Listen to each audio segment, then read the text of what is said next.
Good evening. So we will record the session just in case some of your batch cannot attend the session today. So good evening to the MBA office, to the current council leaders, and to the August 21 intake cohort, and not to mention, of course, the all candidates that will present yourselves today in the first session of the face-off night. Okay, so without further ado, I will just jump into the ground rules of the face-off. So ensure your video is turned on at all times for the candidates.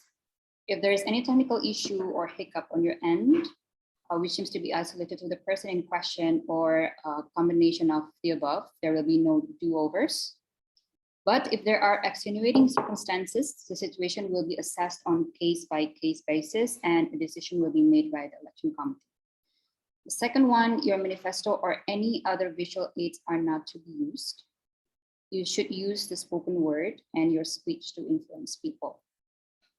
And the third one, every candidate will get 30 seconds to introduce themselves. This is for the individual candidates, and 60 seconds for pairs. You will be asked to stop or you will be muted if you go over the allocated time.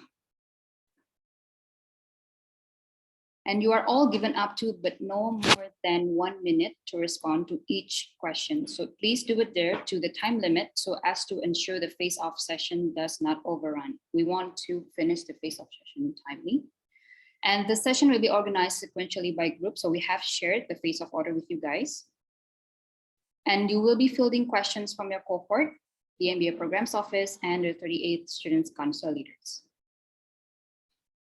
So now I will pass on to Mosam and Krupa to walk you through the face-off night.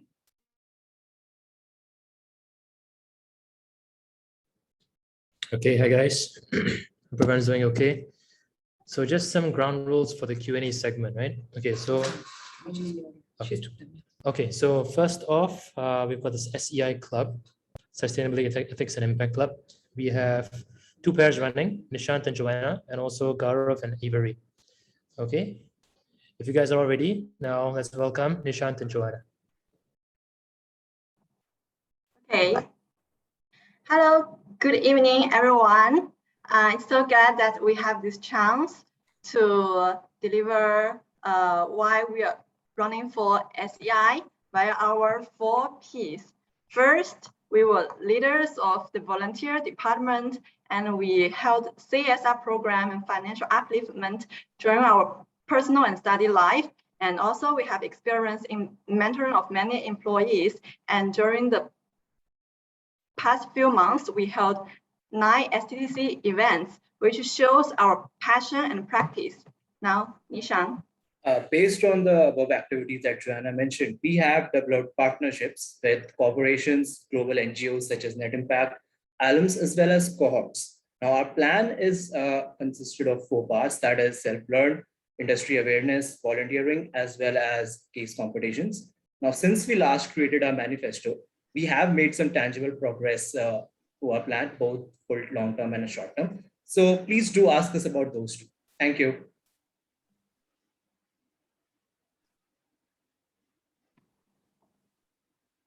After that, right?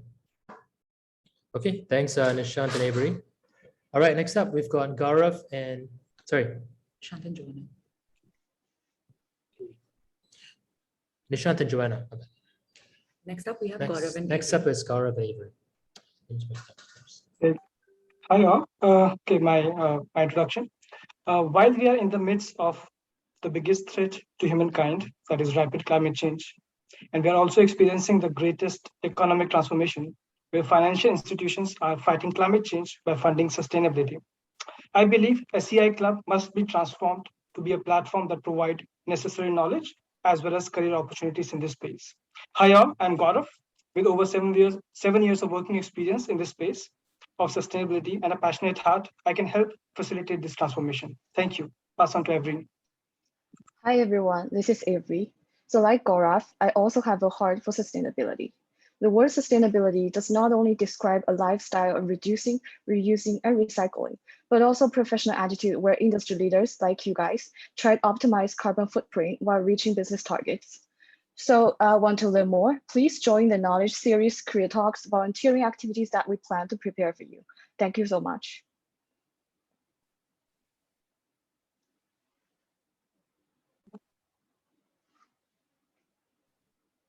Q&A. Okay. Thanks, everyone. Okay, now we'll move on to the Q&A segment. We'll be taking questions from the cohort first. We have our MBA Programmes Office as well, and then obviously from the 38th Council leaders. So from the cohort, if you guys have any questions for the SEI candidates, you can raise your hand or post it in the chat box. Guys, make sure you ask your candidate questions because they're going to be serving you for the next 1 year, and you'll be voting basis their answers today.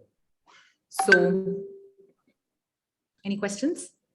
They can either be specific or they can be generic questions across all the candidates. Yes, I think Ziu Jing. Sorry if I got your name wrong. That's perfect pronunciation. Thanks. I'm just curious, how would you intend to empower and acknowledge your core members, and how do you plan to work with your core members for your class? Sure, I can go ahead on that. So working with our core members would be the same plan that we have for all the candidates and all the cohort and the community as well. It will be regarding self-learning that we mentioned in our plan. It will be for the core members as well as the communities, as well as the entire cohort, as well as industry awareness sessions that we will keep with different organizations, be it in financial services, marketing, or be it in energy sector as well, and also practically implementing it via global NGOs such as Net Impact that we are partnered with, or with case competitions that we will be encouraging all of you to take part in as well. Okay, I'll go for our candidacy. So we plan to have our core members based on the 4 verticals that we have planned for this club. So these 4 verticals are basically knowledge series, career launcher, making the impact, and lastly, the lifestyle awareness. So our plan is to select the core members based on their interest. So for instance, if people are interested in the volunteer activities, which is our 3rd vertical, making the impact, where we are planning to work on a grassroots level, such as beach cleanups and other hands-on activities. We will select our core members based on that. At the same time, there are some members who are interested in knowledge series as well as career launcher. We'll select the core members based on that. So overall agenda to select the core members is to serve the cohort based on the 4 verticals that we have selected. Thank you.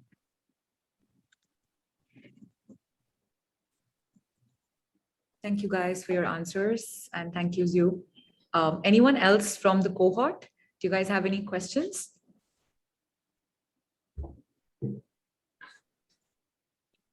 If not, we can move on to the MBA one. Yep. Shreyas? Nishant, you were talking about some tangible progress that you guys made up until now. So could you just tell something more about it? Yeah, Joanna, you can go ahead on this.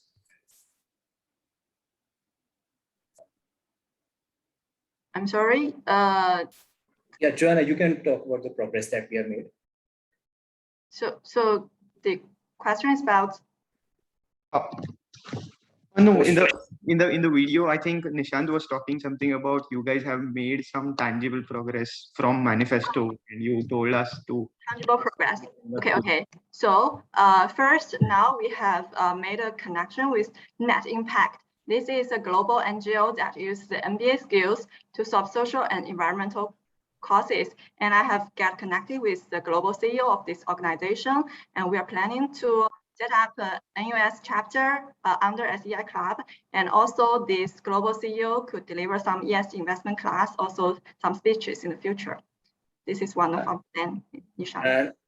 And other thing is we are partnering with Marketing Club to hold an event on competitive advantage using brand-led sustainability. The speakers and the timings are confirmed, so you will be hearing more about it soon. And the third thing is we have been in talks with Sustainalytics, that is the ESG risk rating provider. We will talk about how the ESG research process actually works, and they will give us few examples on that as well. So these are some tangible progress that we have made. Thank you. Thanks, guys. Good luck. Thanks for that, Shreyas. Okay, I think we have one more question. Jo, you know what? Jo, are you there? Hey, can you hear me now? Better, yeah. Okay, awesome. Yeah, sorry, my camera's not working, but I just want to hear from the candidates, like what ideas do you guys have specifically to get more participation from the cohort in the SEI club? Because historically, it's been some of a bit of a smaller club. And I'm curious what I guess innovative you guys have to get more people more involved more frequently with SEI, regardless of what industry they're in. Okay, maybe I can take this question first. Thanks for the question, Jay.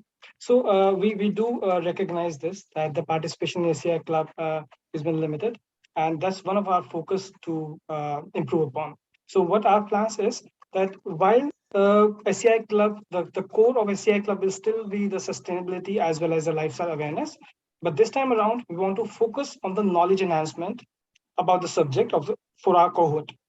To be better prepared. What I mean by that is in 21st century, we are seeing that sustainability has become an integral part of conducting any business. And sooner or later, it will become one of the must-have skills set for most of the jobs. And we want our cohort to be ahead of the curve and to be ready to venture into space. One of the recent examples that I could quote is the latest info session that was conducted by McKinsey in mid of August. And it's a management consulting firm, and they're looking for consultants with a very specific sustainability skill set. So they have something called sustainability insights. So this is our focus to enhance the knowledge of the cohort and help them to venture.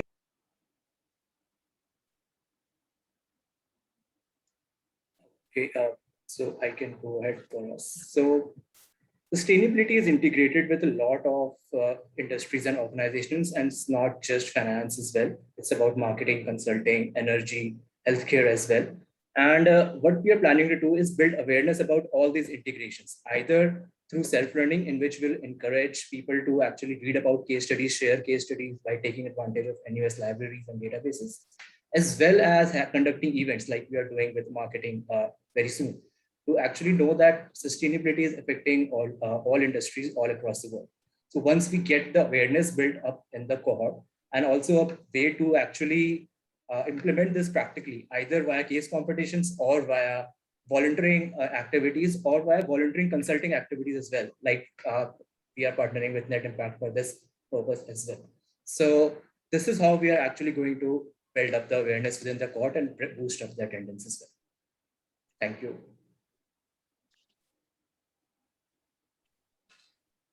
Thanks, guys. We'll now open up for questions from the MBA Programmes Office. Okay, by the way, you don't just have to unmute yourself and speak, but if you have questions, just please pop them into the chat as well. So at least we can take note of it and then ask if in case you're not able to. Yeah. But yeah, MBA office, faculty, staff. I just have a question for Gaurav. Nicole, do you have question? Oh, Nicole has question. Nicole, go first. So Joanne, you started, so go ahead. Joanne. Yeah, I'm just very curious, right? Because not to mention anything, I think because Gaurav is you are in the part-time program, am I right?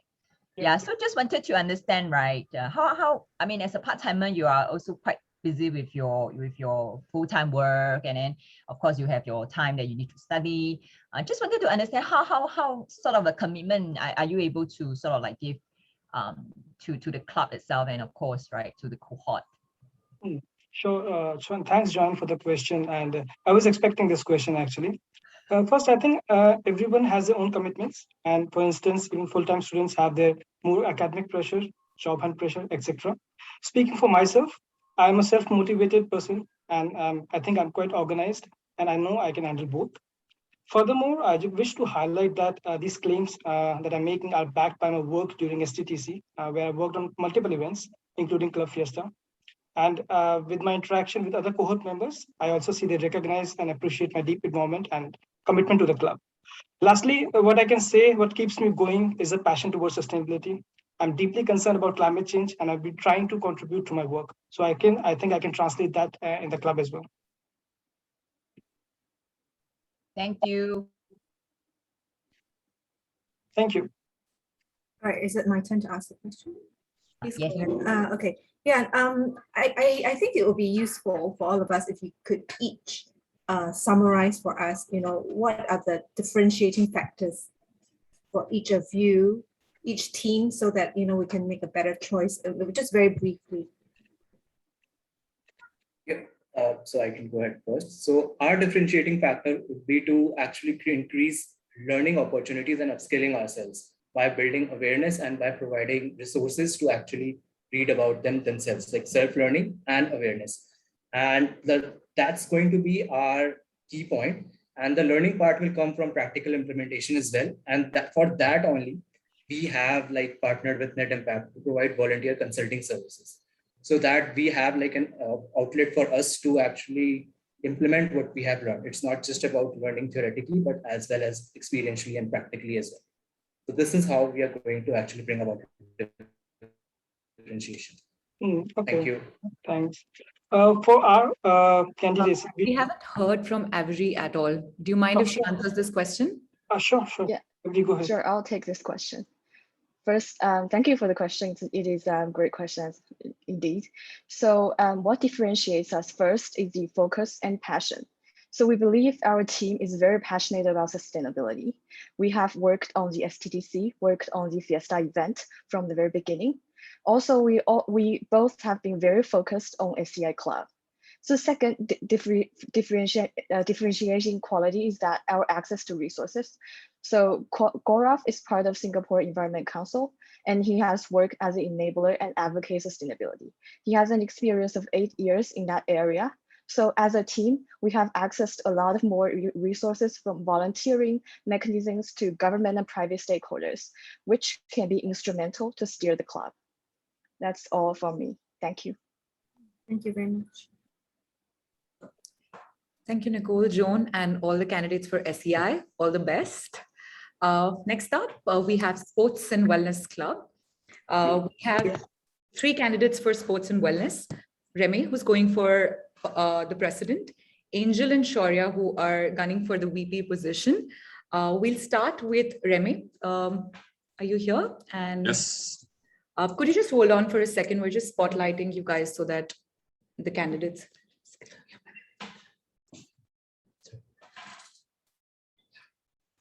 By the way, can we just check? Can you guys see the 10-second note that we're putting up on screen?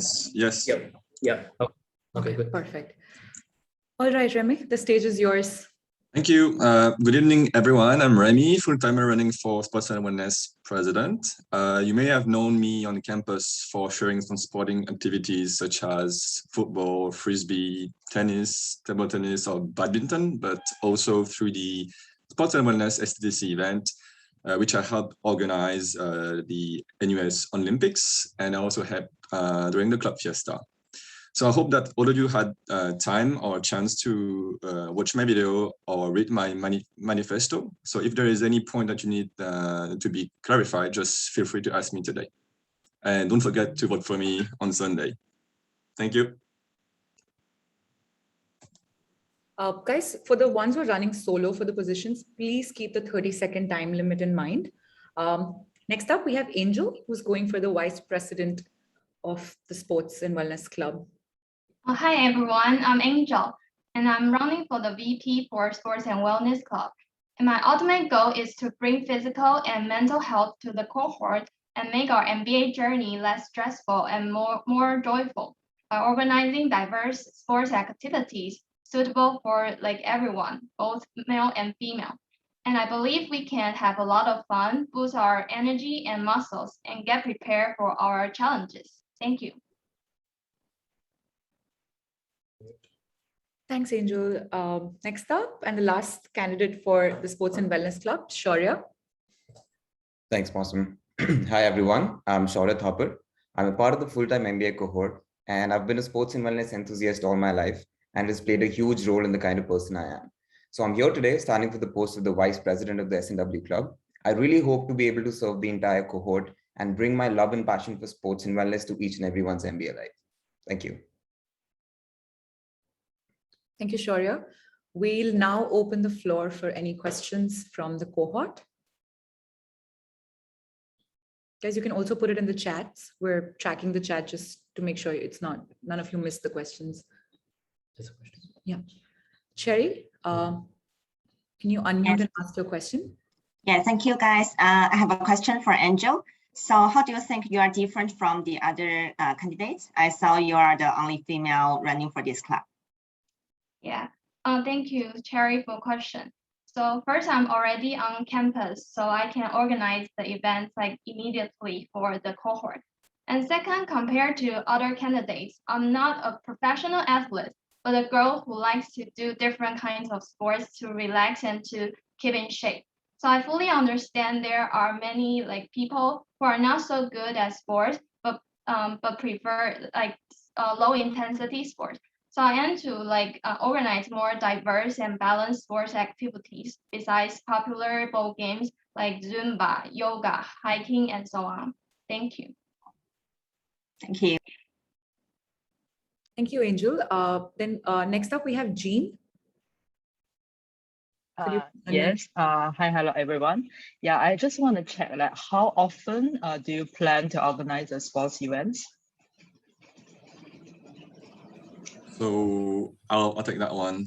In my opinion, we can do monthly events for sports awareness, given that we're going to have help from the core member, from the core teams. And given that we've got a lot of things to do, if we combine our three manifesto, I think we're going to have enough events to plan for the next months. And I guess we'll easily have 12. Okay, so you were saying a monthly, right? Yeah. Yeah, okay. Then I have another question. Because for this club, you all are running like individually. So just wondering, like, how do you plan to work with the other two candidates since that you have two like VP candidates for now?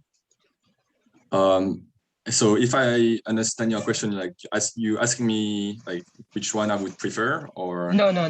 Like because there are two VP candidates, I just wondering that if you guys have like communicated beforehand to make sure that like your goal or policy that are in line with each other. So basically, I've collaborated with Shroya during the STTC and the Club Fiesta, and also with Angel for doing the STTC. So I think we're really aligned on the sports awareness vision. And I think you can also tell it from the manifesto that we have shared. Mm-hmm.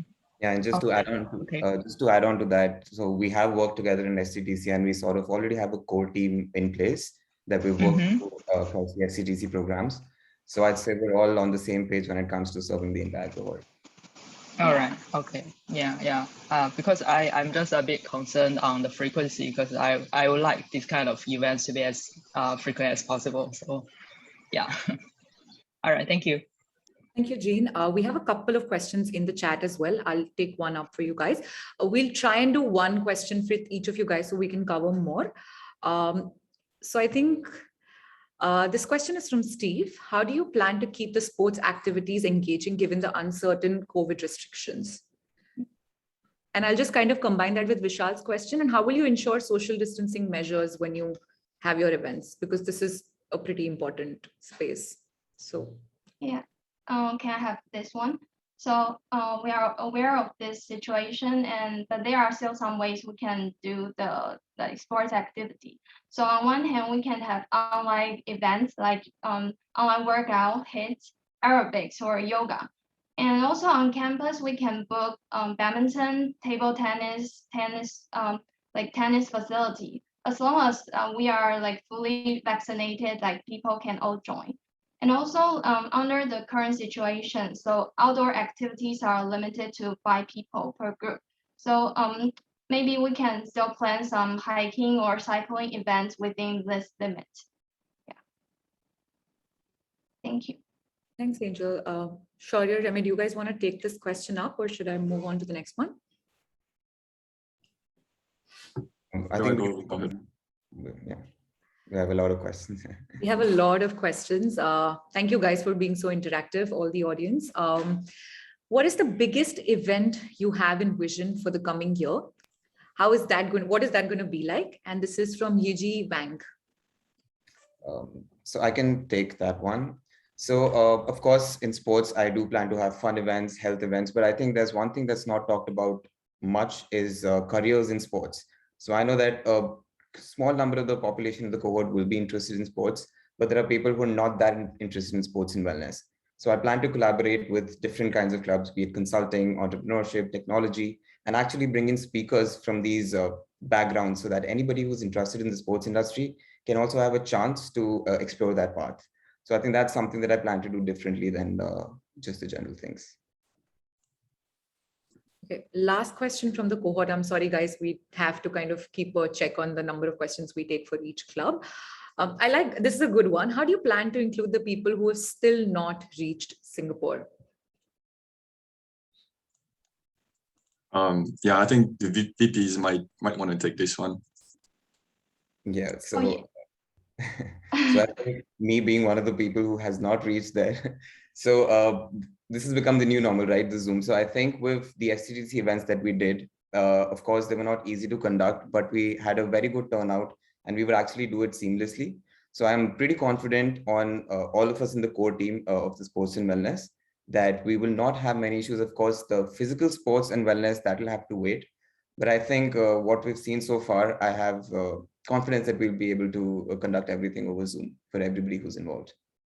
Shaurya, could you give one or two examples of maybe what you want to do, or like what you plan to do over Zoom for these cohort mates who will not be here?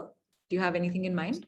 So for example, now sports, of course, we cannot play physical sports. So for wellness, from a wellness perspective, I think having online yoga sessions, having online workout sessions, and you don't need a lot of equipment for that. You don't need to be in the gym. All you need is a camera, a little space, and a yoga mat.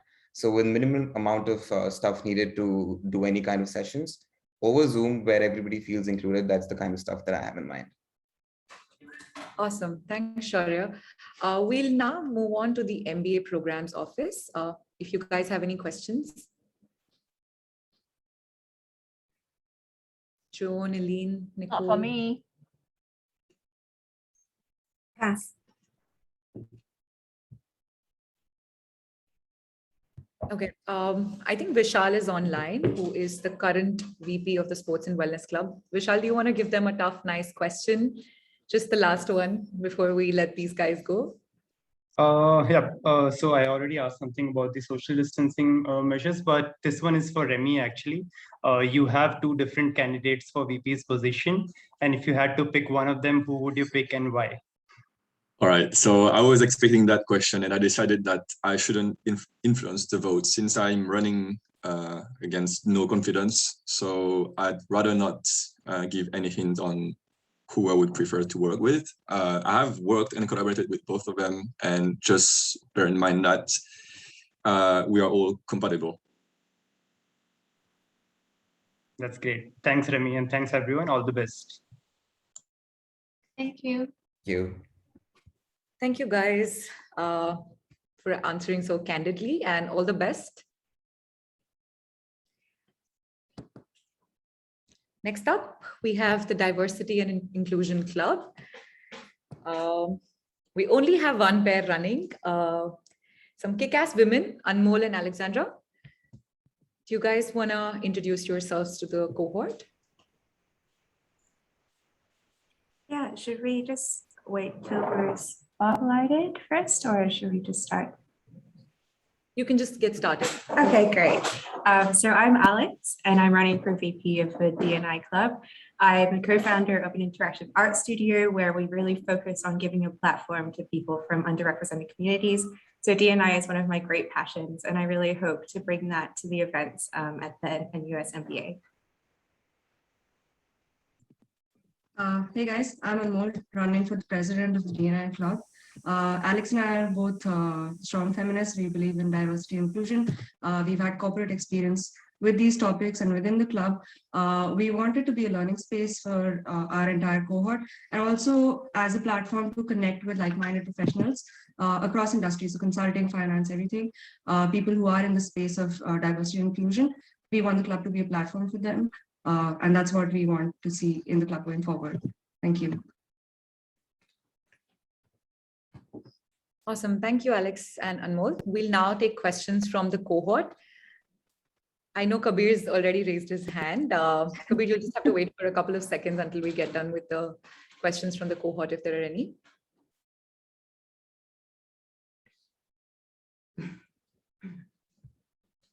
Okay, while the cohort maybe thinks of the question, since Kabir already has one, Kabir, do you want to go ahead? Yeah, sure. Okay, hi guys. Thanks for your introduction.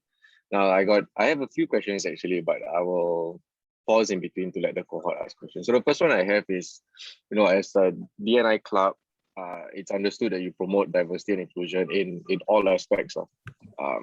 So my question is, how will your pairing specifically ensure that there's a good representation of the different aspects of diversity in terms of all genders, LGBTQ people, persons with disabilities, and so on? And also, how do you ensure accessibility to these people? Because as we know, like the leadership makes a huge difference to how accessible the events are to different kinds of people. And the leadership also is a representation of what the club stands for. So how do you ensure that you have the right representation, or how do you ensure that you cover all grounds when it comes to DNI? Sure. Let me take that and Alex can add to it later maybe. So of course, as you know, we're both women here from different backgrounds, of course.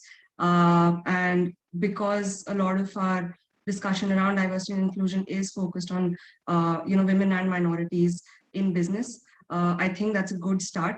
But I really want to highlight the fact that when we talk about leadership of the DNI club, we don't want it to be a very top-down thing to do, which I'm sure some of us have seen in the DNI 101 event, where Daryl from our cohort had the space to sort of talk about a lot of DNI topics. So that's how we want to run the club. We want our cohort to be just as involved. Anybody who feels the need to talk about anything, this is the space for them to take it up. And that's how we plan to run the club, where everyone's welcome to share their thoughts. It's not just us sort of pushing our thoughts onto people. Alex, if you want to continue. Oh, is this within the 10 seconds or do I count as a separate person? I guess I'll just say a short thing, which is absolutely what Amal said. We both have the same view on how we'd like to run the club, which is as a collaborative learning experience for everyone in the cohort. So even though, we don't represent everyone who comes from all different sorts of backgrounds, we do want to help give a platform for everyone who comes from different backgrounds to have a voice and also learn.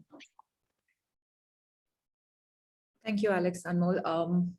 I think Amit has a question. Amit, you want to unmute yourself and ask? Sure. So as a part-time cohort member, I wanted to know that since the club is known as diversity and inclusion, how would you ensure conscious inclusion of part-time cohort members in the different activities that your club and the various club organize within the MBA club programs? Sure. So I'm just going on with the previous answer, where we want the entire cohort to participate in almost every event that we handle. We want part-timers, and this is also an appeal to all our part-time candidates, to sort of come together and tell us about what they would want to see from the club. And we would obviously then figure out timings or what exactly the part-time cohort needs that's different from what the full-time cohort needs. That's something we're looking at because they're already in the workforce. So they have better connects in the industry. We would like to leverage that and then sort of bring it to the entire cohort as well. Alex, if you want to add to that. Yeah, so basically, I think that one of the great things about the part-time cohort is that you're all already living in Singapore. So you know about the Singaporean environment and the social structures and everything. So we have a lot to learn about what you have to offer and what types of events we should be running to talk about D&I issues, specifically working in business in Singapore. We have a question in the chat box. A core part of your manifesto was creating inclusive spaces for open dialogue and learning. What are some of the events or themes you have planned for the year to facilitate this? Thanks, Shruti, for your question. So I can take that one. So one of the amazing events which Kabir and Rashmi had started with the D&I Club during their time in leadership was the Safe Spaces initiative, which I think is really fantastic. Both Anmol and I love that because it really gives people a space to feel like you're not trying to be there to get a job. You're there to be able to have honest conversations with one another. And we've tried to experiment with this by using the Club Fiesta Day with the DNI and Sandbox collaboration, just to show people that it's okay and this is a safe space for you to talk. Yeah, and we definitely like to continue that. Similarly, we also have some more in the DNI 101 series, which are really conversational and very interactive, which gets people feeling like you can talk about these things. And it's always better to have open dialogue rather than feel too shy to say anything.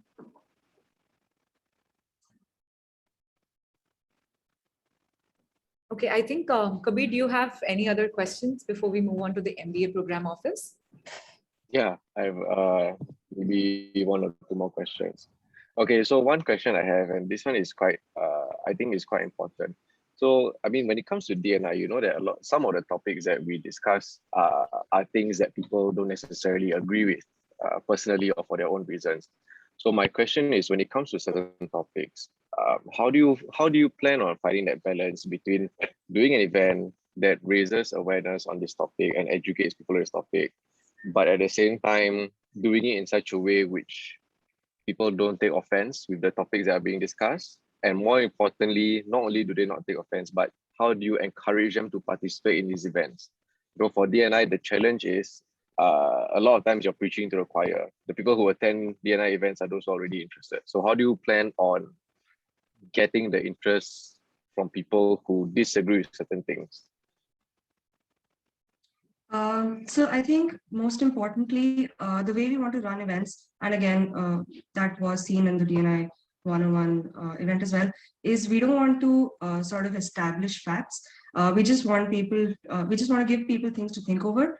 So you know the terms, you know what's going on, and then you can sort of form your opinions based on the events we run. So again, don't want to push anything on people, just give them things to think about. How to get more people involved, that's what I was talking about, collaborating with other clubs. So I know that we're all from very different backgrounds in our cohort, right? So somebody has some sort of a disadvantage in some way or form. So we want them to learn from stories from other professionals who have managed to overcome those barriers and sort of learn how to sort of get into those particular industries and make their way forward. That's how we want to involve more people who are maybe not as DNI inclined, but would benefit from these events. Okay, thank you. Just one last short question before we move on to the GSO. So we understand that the two of you originally intended to run for these positions as co-presidents, right? But unfortunately, because of the structure of the clubs, that wasn't possible. So you had to run as a president, vice president. So my question is, after being elected, how do you plan on managing your roles as co-presidents, and how do you plan on managing your responsibilities? I think the thing about Anmol and I is that we have been speaking to each other and bonding over our shared values since far before we even knew STTC was a thing. We've always been both really passionate about DNI, and basically I think that our relationship is really strong enough that we communicate really well with one another, and that's one of our great strengths. So working as a partnership will come naturally to us, as we've done it for so many events across even other STTCs as well.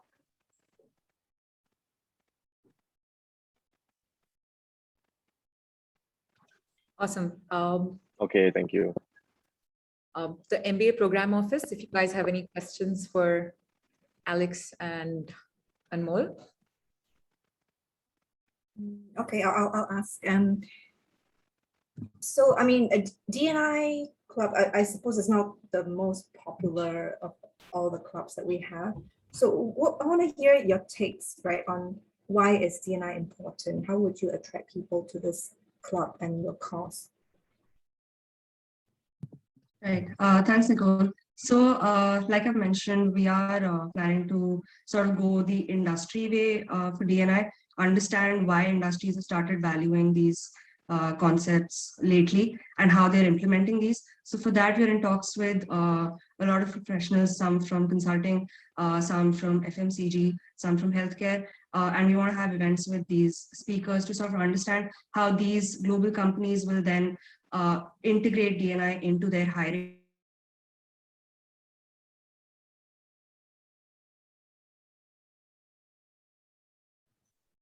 think Anmol. Anmol's frozen, right? Alex, do you want to? Yeah, that's okay. Yeah, so basically we're going to be trying to basically appeal to people by using multiple different methods, right? Because there, as Kabir just mentioned, there's some people who are already interested in D&I as a cause, and there's some people who might not know or even agree with a lot of D&I sort of concepts and topics. So we want to use the appeal of partnering with other clubs, as well as the appeal of transforming yourself and using this as more than just. Thank you. Thank you, Nicole. Any other questions from the cohort? I think Kabir, Rashmi, I know you're here too. Do you guys have any questions? If not, we can move on to the next club. No, I think if I got any questions, I'll take it offline. I think we should move on because of time. Okay, perfect. Okay, so next up, we've got the Sandbox Club. First up, we've got Divakar.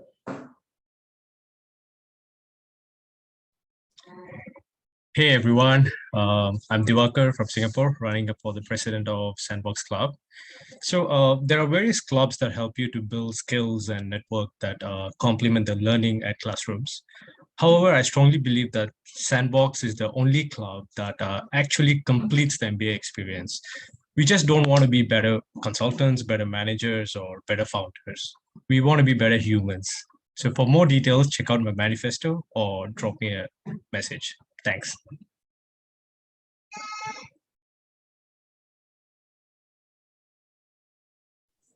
Next up, we have Vishal Taneja, who is running for the vice president of the Sandbox Club. Hi, everyone.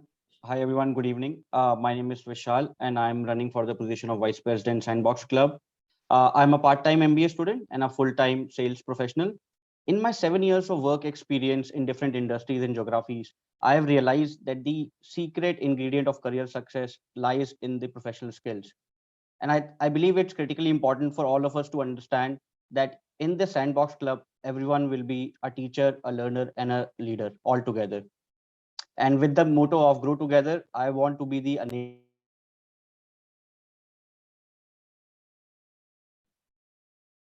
Sorry, Vishal, we had to cut you off to keep the time limit, but I'm sure you'll get to discuss your aspirations for the club in the Q&A section. Sure, thanks. Just a reminder, just keep it crisp. I mean, you do have the Q&A session to talk about all these, right? Okay, so next up, we've got Amit running for VP. Amit, over to you. Okay. Sure. So hey guys, I'm Amit Sam. Most of you know me as the YouTube guy because of my NUS MBA videos. So Sandbox is already a great place of sharing, a safe place for sharing. But my goal would be to enhance the offerings of Sandbox by organizing more public speaking events like extemporary debate. Also, I want to create a space for other B schools to come and share. And also, I would like to organize some digital speaking events to know how to face the camera. Please vote for me. Thanks, Amit. Okay, now we are moving over to the Q&A segment. Questions from the floor, anybody? Either type it into the chat box, or you just unmute yourself. Raise your hand and unmute yourself.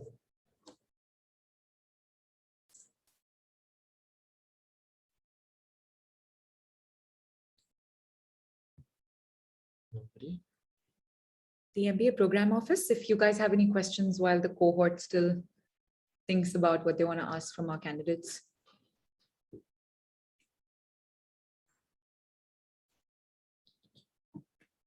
Okay, we've got one question, two questions so far.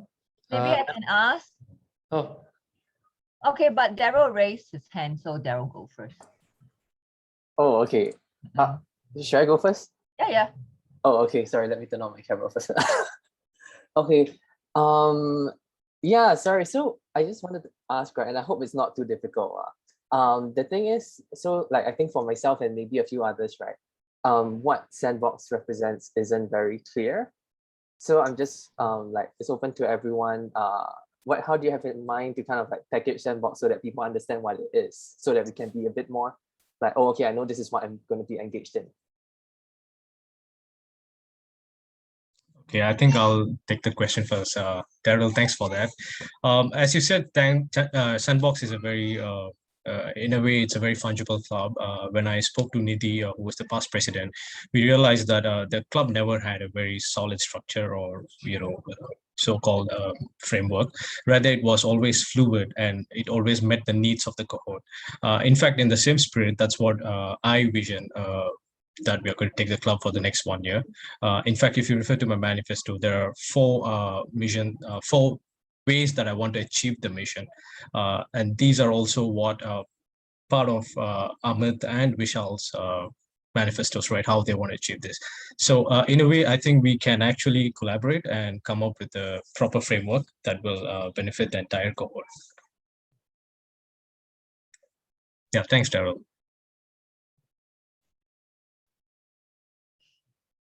Yeah, any other hands in the... Okay, so I think everybody has to reply to that, right? Not necessarily. So, go ahead. Yeah, sure.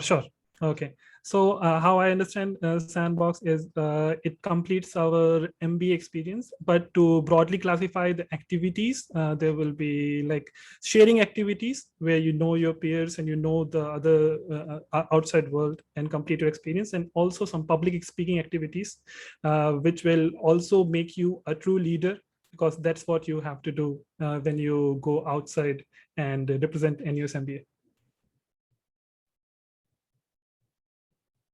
Thanks, Amit. Okay, so now we have one question. Okay, I think we'll take Kabir's question. Kabir, go ahead, please. Hello, yeah, guys. I take it that all of you were in different STDCs, right? Not only Sandbox. So my question is, why of all the clubs that you are volunteering with, why Sandbox? Why are you running for Sandbox specifically? I can take this if that's okay. So thanks, Kabir, for asking that question. So throughout the start of this STTC, I have been involved in two clubs mostly. One is Sandbox and the other was DNI. And the reason that I picked running for Sandbox is because in my professional journey, I realized that irrespective of whichever domain you are working in or whatever job you do, at the end of the day, we will be becoming the future leaders. And it is very important to have that edge of leadership skills and tactics in order to manage the workplace that we are going to be in. And I think this club in itself provides that holistic experience coupled with the other knowledge that we'll get from the professional clubs. So it becomes very important. Thank you. Thanks, Vishal. I would like to add on this.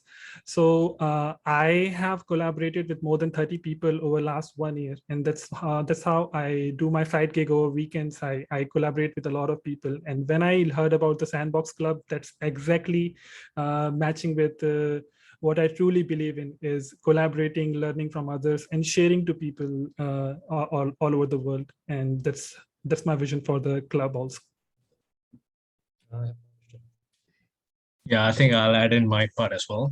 So Kabir, like I mentioned earlier in the introduction, I think we have a very good ecosystem that allows us to be, better managers or whatever career we land post MBA. However, there's one thing that Sandbox has, which is the human aspect. For example, when we go for assessment centers, potential employers are looking for skills that we have. I think Sandbox is a representation of the real world out there. We are going to meet people with various stories. They're going to carry a backpack of so many skills and stories that we don't know how it's going to benefit. And to be an active listener and absorb all this, I think you need the skills that Sandbox is going to offer you. We like what Vishal and Amit said, we're going to have speaking events, something similar to TED Talk, right, where ideas are worth sharing. So we're going to have something like that where we learn from each other. So essentially, we are going to build your communication skills, and at the same time, we are going to learn about each other. So in a way, it's a networking, right, on a personal level and a safe space. Thanks. I think we have a question in the chat box. This is from Ayush. How are the Sandbox leader going to foster potential speakers who might have crowd or stage phobia? Yeah, I think I can take this question because the recent STTC event that we ran, which was overcoming challenges, we have 3 speakers, and out of them, one of them was like completely new to public speaking, and she was pretty much afraid, right? So what we did was we actually acted as a sounding board for her 4 days before the event. So me and my CTC cluster mates, we kind of set up a call, and then we listened to her, and then we gave her our honest feedback. And that way she was actually better prepared for the actual day. And that's, I think, is a great way to, bring somebody out of this public speaking fear. I mean, it's not a joke, right? Most of us have this fear. In fact, even myself, yeah, that's how I got into this public speaking space. Thanks, Divakar. Hey, Divakar. Amit, we have a specific question for you, so we'll move to that because we're slightly in a Sure. time crunch. That's fine. Sure. Krupa? Okay, so my question for you is, so you mentioned that you do, interview speakers during the weekends and such, right? So that's what you do even without the Sandbox's help at this point of time. So maybe just help me understand, if you're able to do that now without being the VP or the president of the Sandbox Club, would you not be able to continue doing that even outside of the club? And what is the value add that you'll be able to bring specifically by being a leader of this club? So because I'm already doing that, that's why I will be able to bring that experience in, maybe host some fireside chats, or make people comfortable in front of camera and all these things. So I will be continuing to do my YouTuber stuff, but also probably I will be able to help the cohort with what I have learned in past 1 year. Probably or definitely? Definitely. Yeah, definitely. That's good to hear. Thanks. Thanks, Amit. Any questions from the MBA Program Office? Awesome. Thank you, Amit, Vishal. Sean, are you saying something? No, I'm just saying in the interest of time, we should move on. Okay. Okay, thank you, Amit, Vishal, and Divakar, and all the best.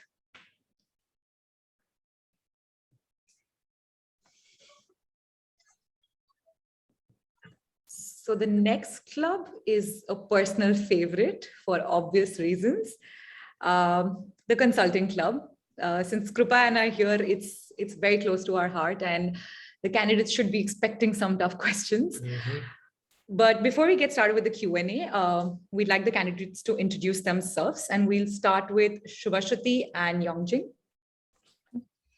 Hey everyone, Subhashruti here. So the three main focus points of the Future Consulting Club, as everyone would expect, would be networking, skills development, and jobs and internships. You guys can refer to the manifesto and video. Adding on to that, my focus would also be to develop meaningful relationships with all the 145 members, having personal conversations and ensuring that you get above and beyond what you actually expect. I'm already in the process of doing that. Hopefully I get to do it a lot more. Over to Yongjin. Hello everyone, my name is Youngjin from South Korea.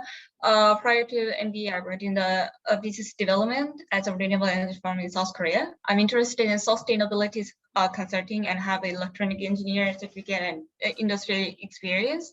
So for the last 2 months of the CTCC, I organized a total of 4 different events. Therefore, I know every detail about event organization, from event plan, recruit speakers, and event details. So I'd like to take the vice president role as consulting club and get to know all of you. Thank you. All right, thank you, Subhashruti and Yongjin. Next up, we've got Himanshu and Rani. Yeah. Hi everyone. Am I audible? Just to check. Yeah, great. So hi everyone, my name is Himanshu. I'm part of full-time MBA cohort. And as some of you might know me from I've been involved with some of the consulting STTC events. For those who don't know me, before coming to NUS, I was working with McKinsey as an analyst consultant, and I've served there for like 4 years, specializing in the marketing and sales domain. So, and I intend to leverage my McKinsey experience and background to foster the growth for NUS community as well as the consulting club. Over to you, Rain. Hi everyone, my name is Rain. I'm a part-time MBA student. I'm running for the VP of Consulting Club. I come from executive and organization consulting industry, and I've been involved in STTC consulting and technology collaboration event, which will happen next week. So please sign up. I've also organized some informal sharings with MDB consultants here in Singapore using my local network, which I will continue to do if I get a chance to contribute to the club as VP in the future.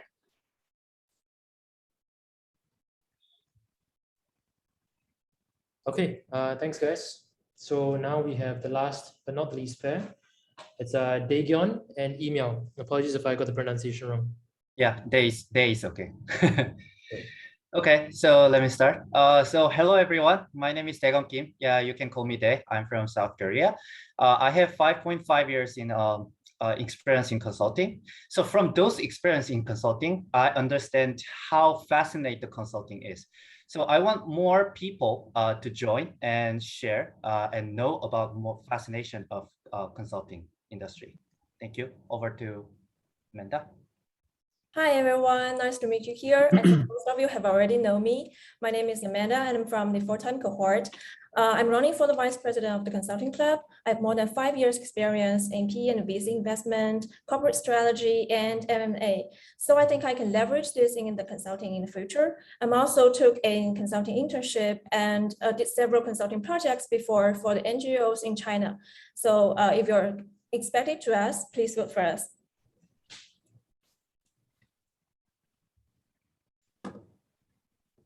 Thank you, guys. We'll now move on to the Q&A. Any questions from the cohort? There is Gaurav, please go ahead. Yeah. Hi, guys. Thank you for the intro. My question is to the first group, first participants, Shruti and Yongjin. You mentioned something about sustainability consulting.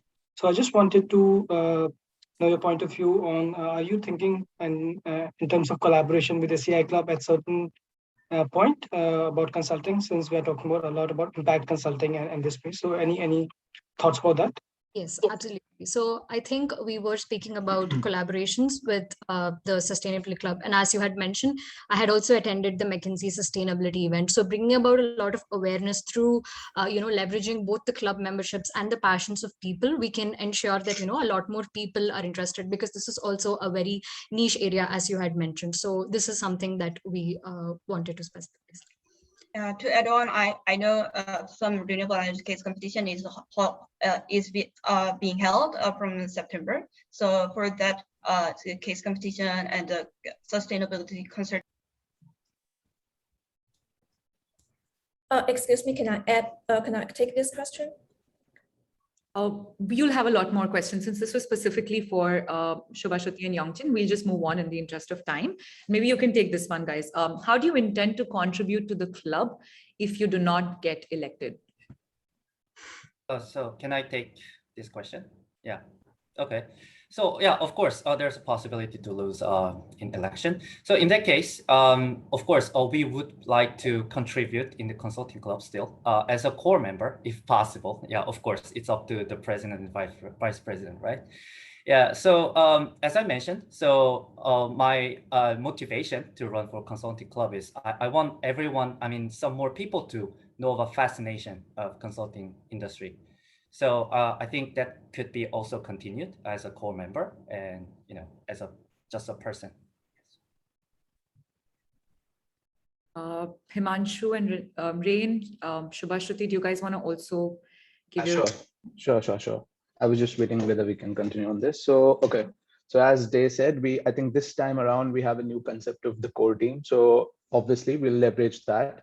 And personally, I think what the best thing I can do is I've been working, my first job was consulting. I've grown, my foundation has been laid in consulting. So the passion is innate, and I can try to volunteer, get resources, spend some time in casual fireside chats to educate people about consulting and how to go about consulting. For example, for people who are new to the field, for example, who are intermediate, and people who are advanced and looking for opportunities in different segments. Yeah. So yeah, adding on to Kay and Himanshu, one thing which I think specifically I can help out irrespective of the fact is the network. Like I speak to a lot of people in this. This is a fascinating field for me. So, just helping out with speakers, which I've also done for a lot of STTC events. So the network of people that I've interacted with is something that I can contribute. And apart from that, also with respect to the skills, I personally know a lot of trainers in tools, in data analytical tools like Alteryx, NIME. So these are all people whom I can bring in and, help the team out. And we have an amazing team of people like Dey, Himanshu, all very experienced in consulting. So I'm sure that will work out. Awesome. So I think the next question is focused on the part-time students. How would you help the part-time students to pivot their careers into consulting? Okay. I think that is pretty much relevant to anyone, anyone who's looking at pivoting into consulting.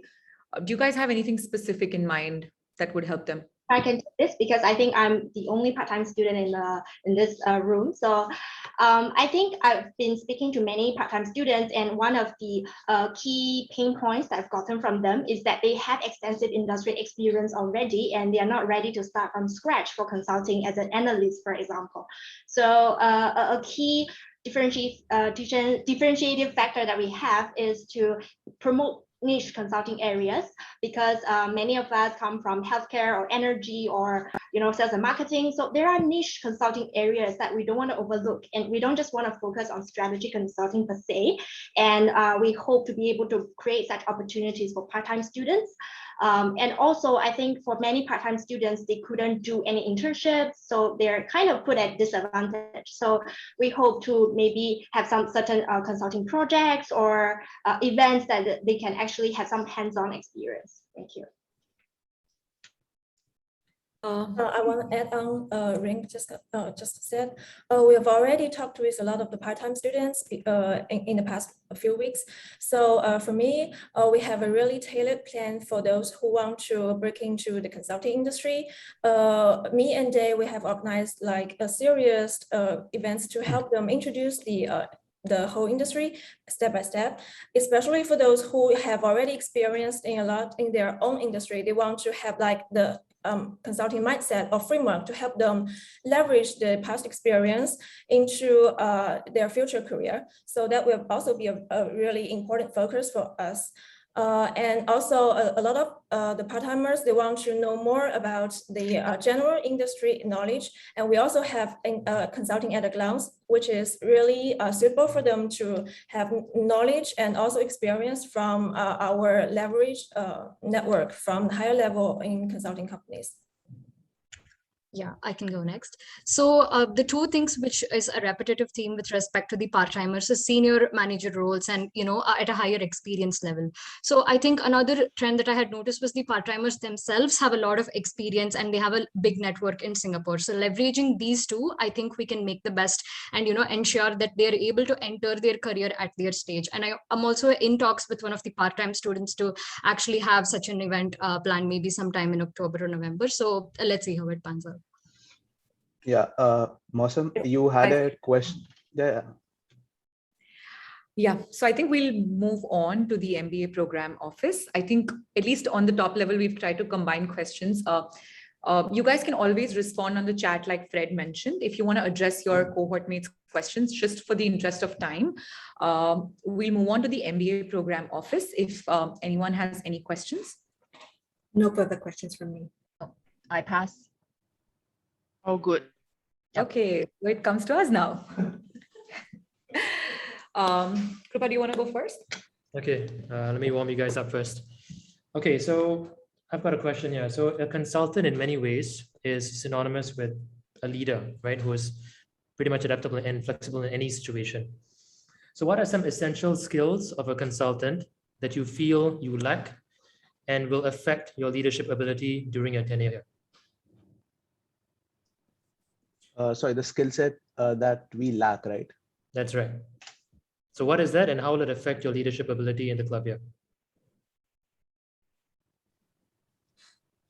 Okay, so I can I know this is something of my weakness. So I think I get too organized sometimes in terms of planning out events, long-term, short-term, long-term visions and short-term visions. So I think in this case, that's why Rain and I partner. So it's like getting too organized sometimes really eats a lot of your time in terms of getting things into action.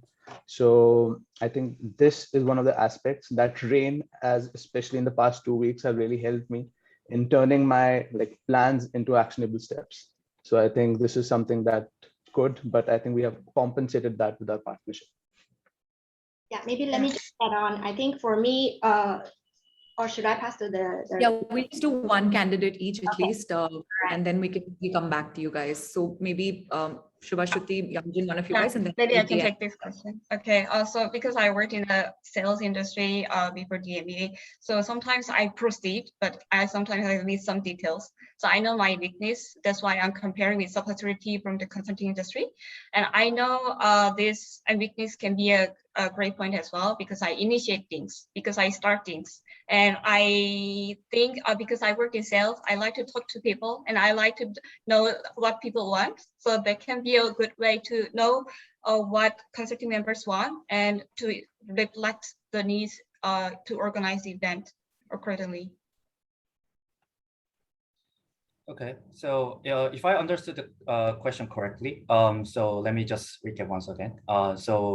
What skills are required to run a consulting club, and then how are you going to do that? Am I correct? No, the question was, what skills do you think are required in the consulting industry itself? Oh, okay. And one of those that you actually lack. Yeah, so what is it? What is it that you lack as a consultant, and how will this impact your ability to lead the club? Yeah. Okay. So I think in consulting industry, I think communication is the most important thing because you need to control the flow of business and of discussion, meeting, and when you get the project, of course, communication skills, not only in the meeting, but also in the outside of the office, it's very important. So I think that should be the core skill that a consultant need to have.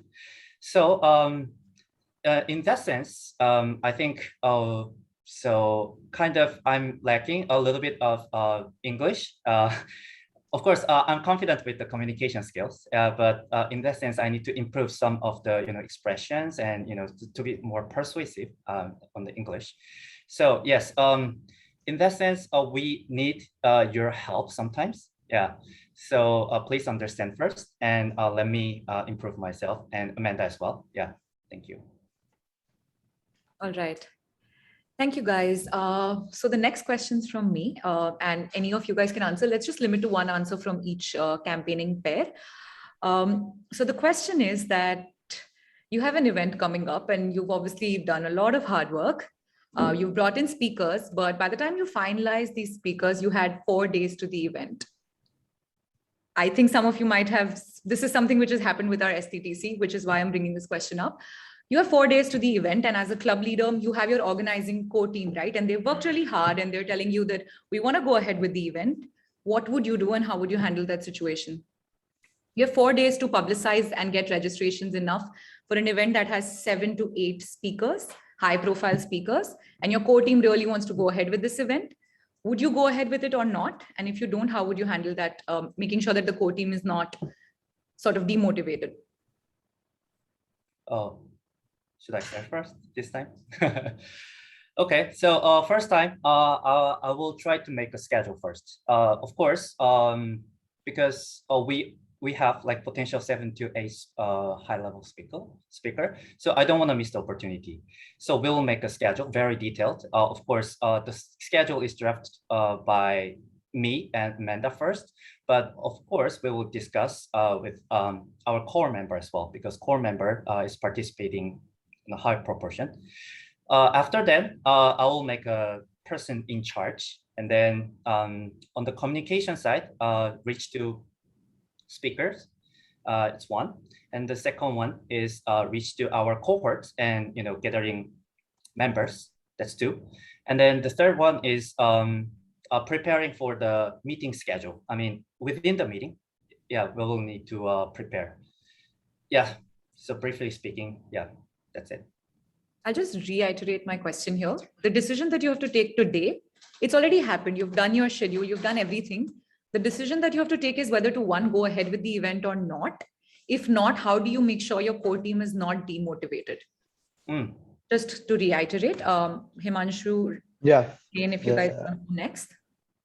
Yep, I can go. So the event is in 4 days, so I won't stick to like scheduling and planning a lot. The decision is for me, I'll take a yes. I'll go ahead with the decision because everything is planned. We have our speakers coming in. It's just the marketing and publicizing of the event is just something that is the gap in our event. So I'll go all ballistics in terms of tapping on to our cohorts, specifically personally reaching out, because we can't be totally dependent on just marketing and putting it out there like socially or like social on WhatsApp, LinkedIn, or any other platform. We need to like approach people directly so that they can register for the event and we can have a successful event, try to have a successful event. Thanks, Himanshu. Yeah. So, yeah, so based on a true story, as Mosam had mentioned. So I think one of the main learning experience with this was that you have to establish a timeline and ensure that the events actually happen, a week before. So to ensure that, firstly, I would ensure that there is like a proper timeline before events happen.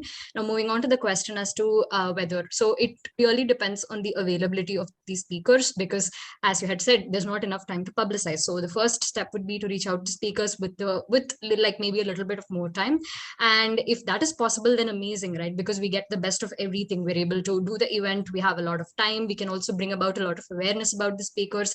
If that is a possibility, then I would move on to the next day. However, if that is not, and the speakers aren't available, I wouldn't want to lose out on the opportunity for the students to interact with such high profile speakers. So I would go ahead with the previous date, and as Himanshu had mentioned, just give them DMs and approach them directly and ensure that they're able to benefit out of the event. Thank you, guys. I think probably the last question from us. Okay, this one's a personal one. So we just found out a couple of days ago that there is a consulting and an energy club collab event going on. Rather, it's going to happen. Do any of you have anything to defend yourself with as to why we are not informed about this? The ones that are in the STTC. Okay, let me revise this a bit. You're already consulting club leaders and your core team has gone ahead, planned an event with another club. Let's just take any club, does not matter which. You only find out as club leaders once the poster is out. What do you guys do then? Okay, so I can take this up because I was involved in this. So I would accept that this shouldn't be the way out where we shouldn't have missed a few steps in between to like finalize the event. But yeah, in my I won't be defending it in terms of it was an honest mistake. I mean, so trust me much, no defense. I'm just asking as a club leader, what would you do in that situation? Forget like the current, you're the club leader and there's an event happening with another club that you don't know of. Simple. What would you do then? Like what would you so yeah, I'll let go. Like I'll personally feel bad about it. Like I was passed of this information, but in terms of the image of the club, in terms of the cohesiveness of the whole NUS community and collaboration of the different club, I'll speak to the group once and in terms let the event happen for now. I mean, yeah, and then make sure the guidelines are clear and like take care as a STTC member and STTC member, make sure things are like properly followed in terms of the guidelines, which are already established. Yeah. Can I just quickly add on as well? I think instead of playing the blaming game, maybe we can also reflect, what are the communication channels that are not so open or processes not so clear as leaders, because it's important as leaders to set these expectations clear. So that's one thing that I will reflect myself and then improve. So if I can go next. So okay, no issues. You can go ahead. Okay. Yeah, one thing I would like to, I would try to find out is the intention or why there was a miss in the first place, because it could have been an honest mistake, or like the person wouldn't have intended it, or someone would have thought someone else would have informed or something along those lines. So I would try to like clarify the intention.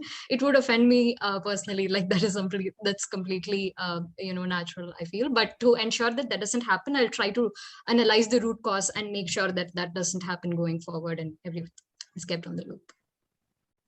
Yeah, so I agree with the point. And then First, I will apologize to speaker and our attendees and MBA office as well. That's first step. And then the second step should be we'll have a meeting for lesson learned session. So what we have learned in this mistake, so that we can, not repeating the mistake next time.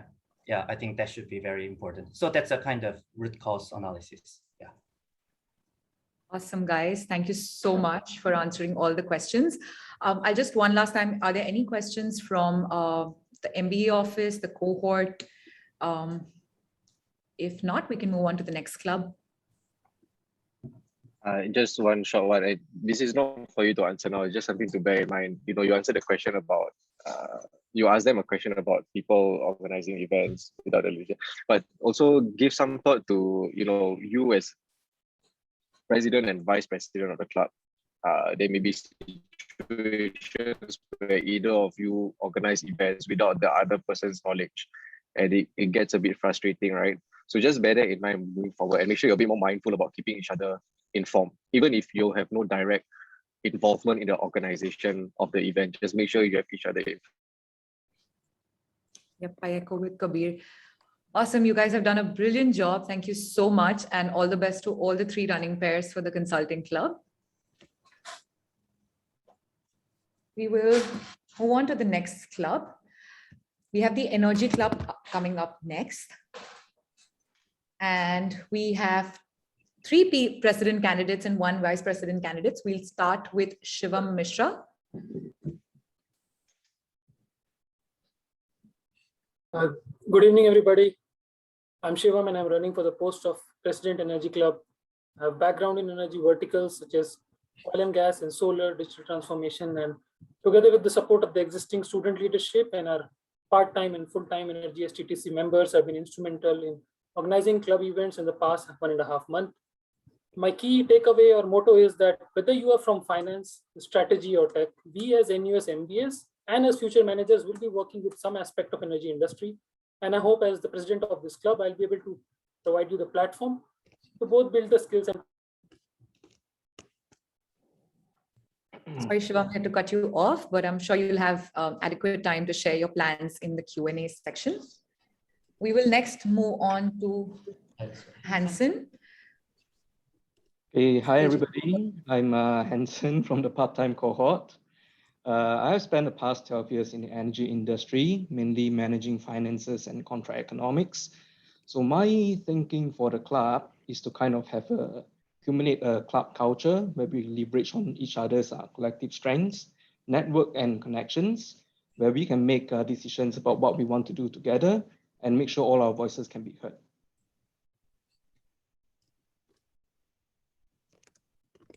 Thanks, Hansen. All right, next up we have Derek.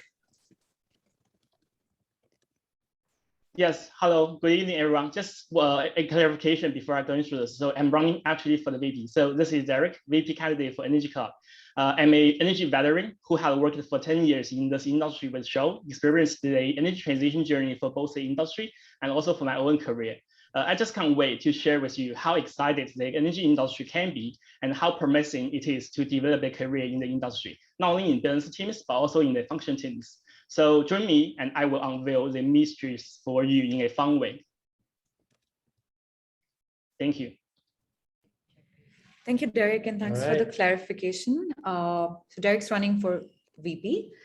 I think we have our last candidate for the Energy Club, Pardu. Hello, everybody. My name is Pardu. I'm from energy industry as well. I have 13 years of experience dealing with various aspects of energy, starting from startup and technology and the digital transformation. So I'm very much looking forward to contribute more to the Energy Club with my contacts. Thank you. Thank you, Pardu. We'll now move on to the Q&A for the Energy Club.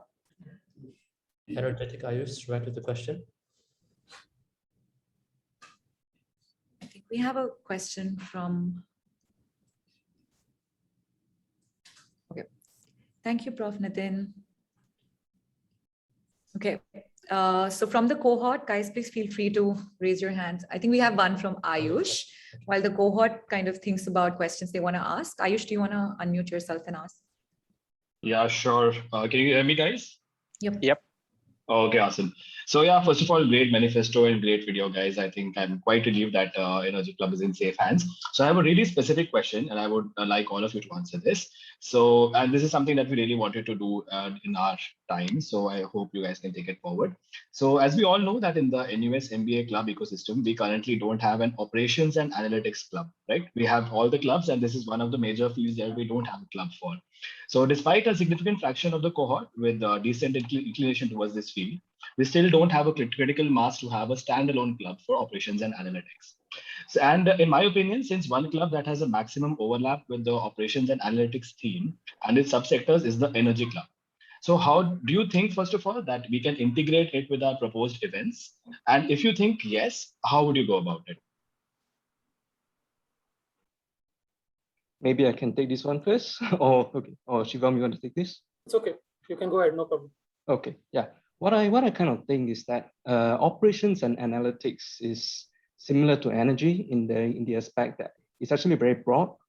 So I kind of assume that it will be difficult to have a specific area or specialization that we say that in general operations and analytics. So but coming to there would be no problems having a collaborative event in both. But like what I see is that operations and analytics also kind of crosses with other sides of industries. So probably it wouldn't gel very well to just have a specific O&A club, or just to say that okay, energy can take that over by itself. Can I go ahead? Yes, please. Yes, please. Yes, so this is actually a very important area. I'll tell you facts. I'll not tell you a flimsy story. If you look at previous energy STTC club members, previous energy club members from our senior cohorts, a lot of them are working in operations and supply chain, because operations and supply chain is a very key instrument of the energy industries, because a lot of equipment move from here to there. And that's why they develop this skill set. As Ayush correctly said, that we need to develop a platform where we need to take analytics and operations under our wings, and we need to make sure that we develop some workshops, skill building workshop, and connect with industry professionals, so people either with interest in energy or already background in energy can make a transition to supply chain and operations in either industry, either energy or in other supporting industries which have some kind of synergy, whether it is logistics, whether it is shipping, whether it is FMCG, and that is possible. I've already discussed this with some of the previous NUS alums in different companies, Micron, Emerson, Bosch, and they're already on board with this. Maybe I would like to add to the point as well. I also believe that analytics is very important segment for energy. Singapore, let's say the government has already published what are the skill set needed moving further, right? And a lot of significance has been put into the analytics part. So definitely we need to arrange industry experts meet up to discuss more on this. Yeah, so I agree with Ayush. Definitely, operation and analytics are quite important for enterprises, especially for those industrial enterprises. And however, I think it is not only an energy thing, it's quite common across the industries and definitely across the clubs. So if there is going, I agree, it is necessary to have a platform to cover this important topic. However, I think that could be like across clubs activities, and we can brainstorm what we are going to do for the cohort, what we are going to bring for the cohort, and definitely to cover this important topic for the whole cohort beyond energy. Thanks. Thanks, Derek. Okay, I think we've got a couple more questions in the audience. Joanna, you want to go ahead? Hello, everyone. I want to ask that I found all of you have a very long experience in energy industry. So I want to know what is special about you, except for this long experience in energy industry. And also I found there are not a lot of members in energy club. So do you have any plan to make a broader awareness of energy industry among the whole cohort? Thank you.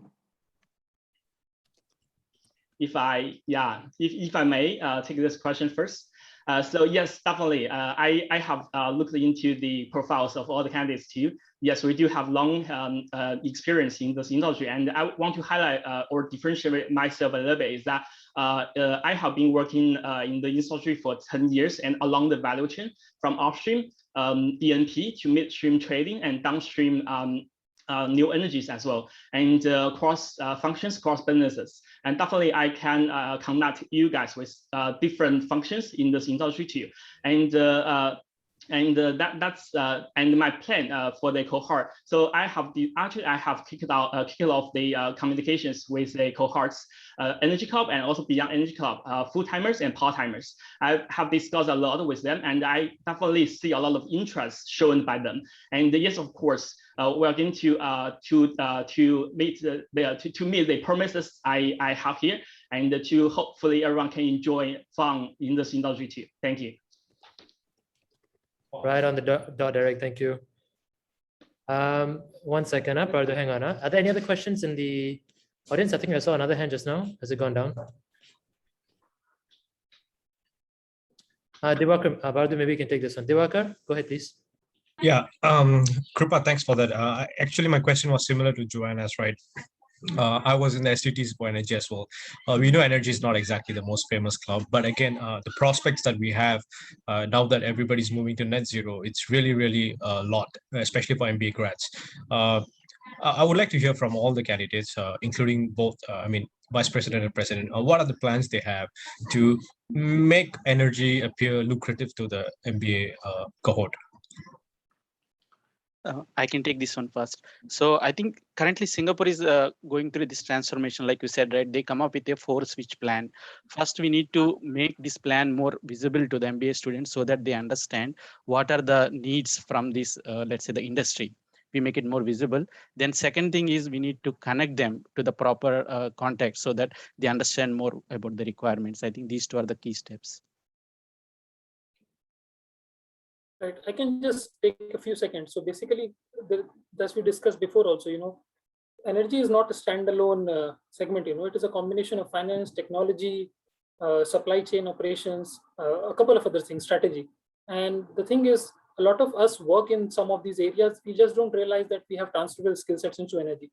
So bringing in speakers from different verticals, we can realize, for example, we had a speaker in our Fiesta, who is actually a venture builder. If you look at her profile, she has done consulting, digital transformation, pricing, and then now she is a venture builder for energy. So when we bring in these speakers, a lot of our cohorts will be able to relate, that they have transferable skill sets, and energy is a very important industry. It will have a very huge impact on our life and our future generations. So it means a lot more, just doing something else. So bringing in people from different verticals will probably create awareness, and then we have to create transformational skill sets as well. So for example, if you want to do consulting in energy, the frameworks that you use are not exactly the same that you might use for pricing. So we need to bring in. Sorry, Shivam, you've been cut off. Okay, then maybe I'll go next. Fun fact: during our election face-off, we actually had the previous council with a bell.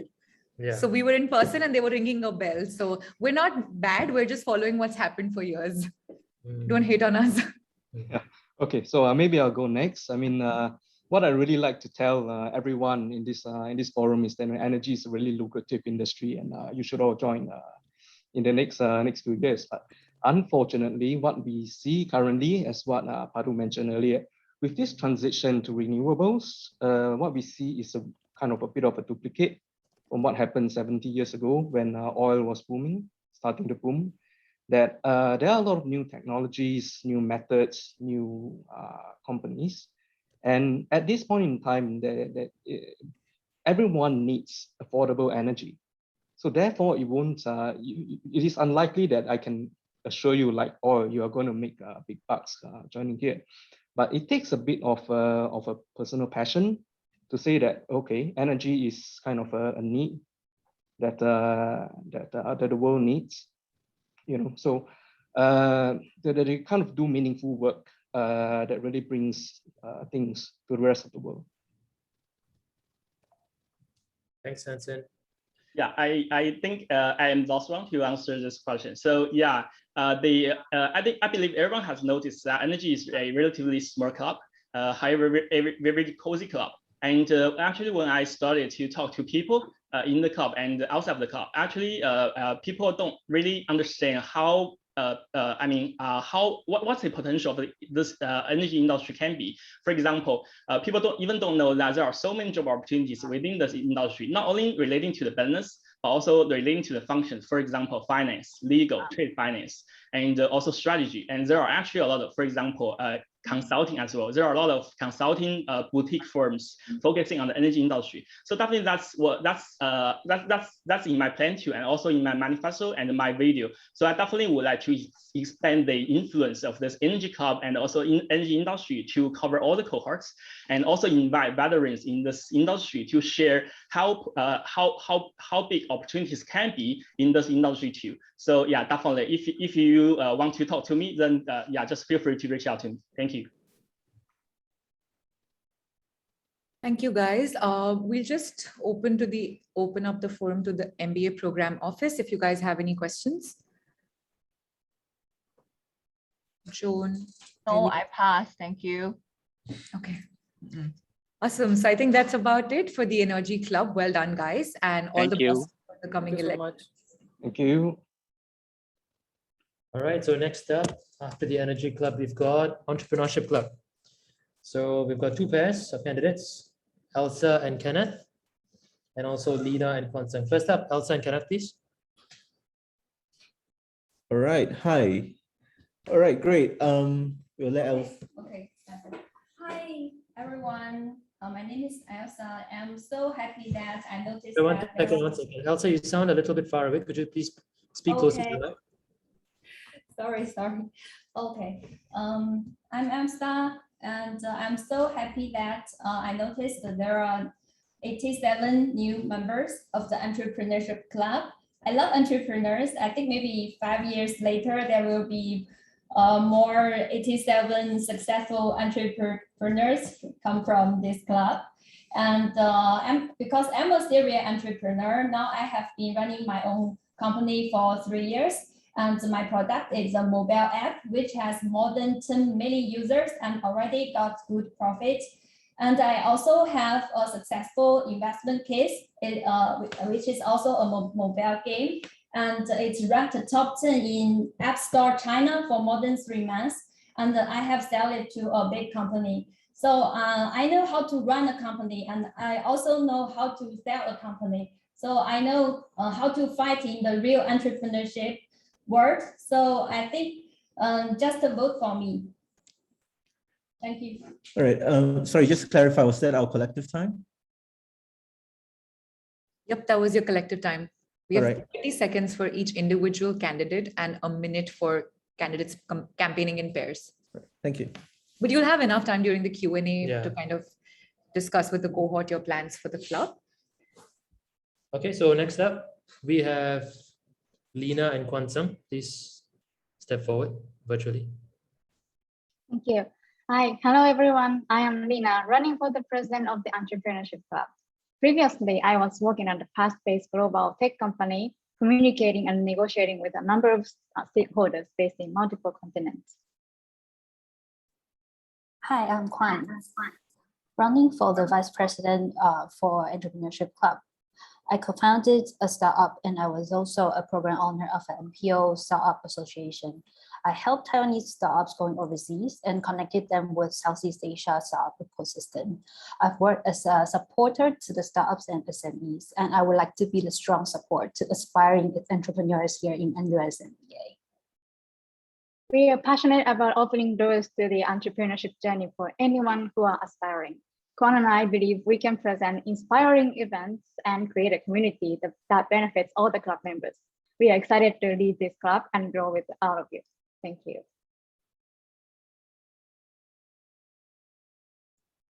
All right, thank you guys. We'll now open the floor for any Q&A from the cohort.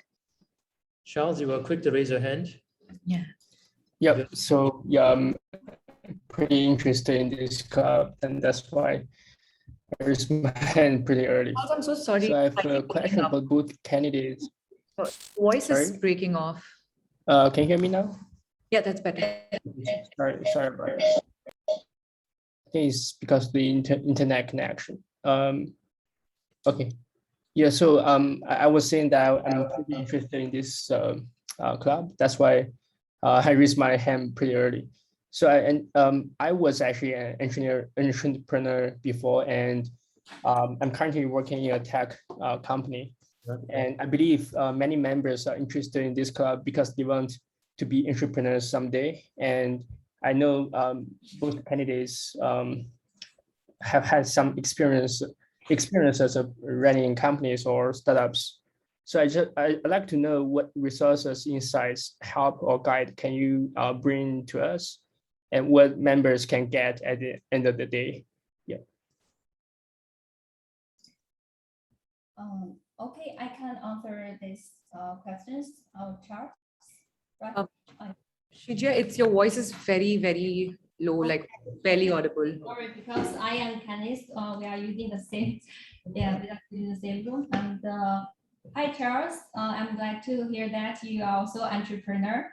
And I think it's a question that when I was considering whether to run this club, I keep asking myself this question: and what is the vision and the goal of this club? And what can the members get? And after thinking about it, I think I have my answer is members should be the main role of this club. Everyone can get equal opportunity to participate, discuss, express their ideas and plans, and also acquire skills that can be used in the real world. And how to, especially how to realize their ideas to a tangible product. And we not only need inputs, but also need the chance to make some outputs. I think the activities that have been participated in and the time we spend will be truly transformed into the improvement of the mind.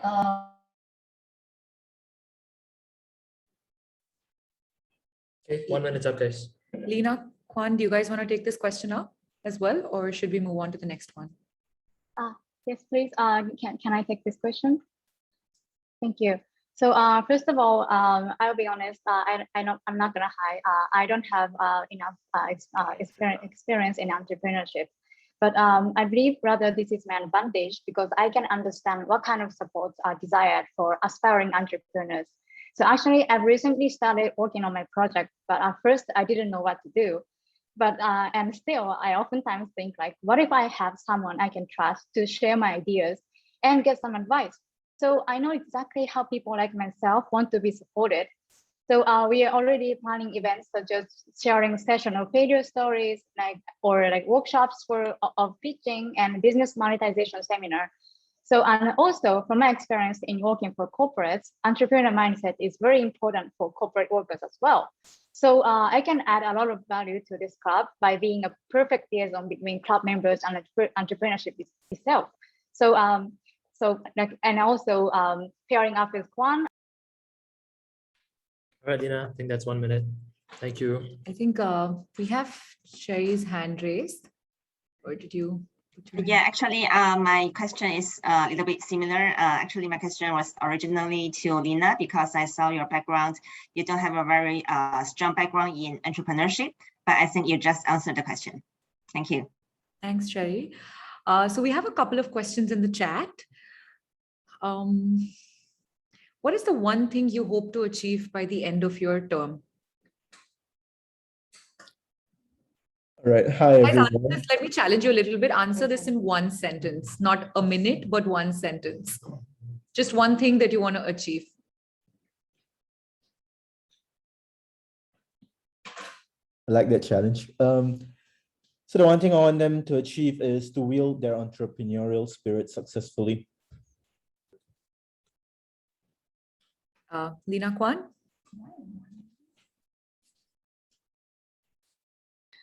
Okay, yeah, so our main goal is that to have everyone to cultivate their entrepreneurial mindset with us and grow with us, no matter if your post-MBA goal is to become an entrepreneur or not, but we want you to have the entrepreneurial mindset eventually. All right, so as someone who has no background experience in starting a business, how can you help those people? I think Safir also has a similar question. I'll read both out. If I'm a new entrepreneur, how can the Entrepreneurship Club teach me or help me in developing my entrepreneurship skill set? This is from Alex. Alrighty. Sorry, mind if I take that, guys? Cool.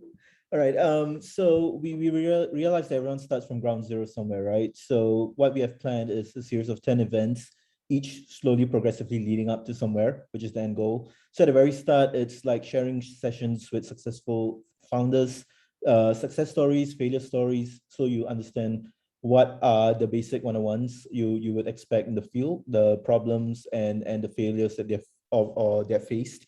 The second would be the 6 skill sessions that you would probably require, both hard and soft skills that entrepreneurship would probably learn in their journey. We'll try our best to give that to you. But once again, I think everyone knows that real experience, there's no substitute for that.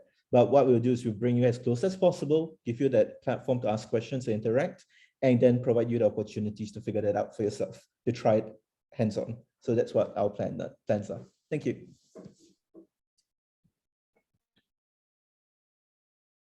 Okay, so can I answer this question now? Okay, thank you. So, so first of all, so as we explained in our video, so we are planning to guide you in each entrepreneurship stages. So first of all, we will have a session to initiate your idea, and then move on to the next stage. We will have a workshops and masterclass to actually adding your like allowing you to have a skill to work on an entrepreneurship journey. And then we will have networking sessions, and then allowing giving a chance to share your ideas, and then get some feedback from the community, and then finally you can find your mentor in our community as well. So so like this we can add value to your entrepreneurship journey on each stage, and also we can help you to market.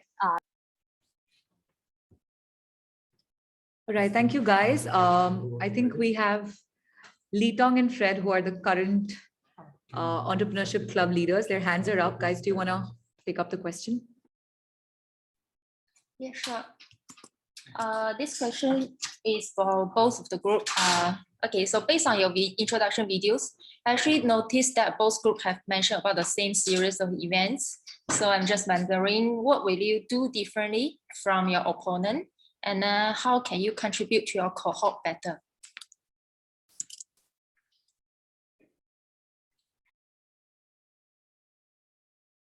Yeah, I think I'll take this question first, because like during the past 2 months, we have already, lots of experience working with STTC, not just in entrepreneurship club, but also in other clubs as well. So we've actually accumulated lots of like knowledge, like insights about what kind of events like our members would like, and what kind of events that could engage more members. So I think that would be one of our strengths. And also, like Lina just mentioned, we really want to do an event about failure, because like lots of people are doing events, sharing about successful story, but all we know is that it's impossible to duplicate the successful stories, right? But we can always avoid like failure stories. So that's definitely like one of the highlights we want to make. And yeah, in terms of the skills workshop, just like Lina, she just hosted a very successful skill workshop, and we will continue like how she does that, and try to do more like hands-on workshops. Thank you.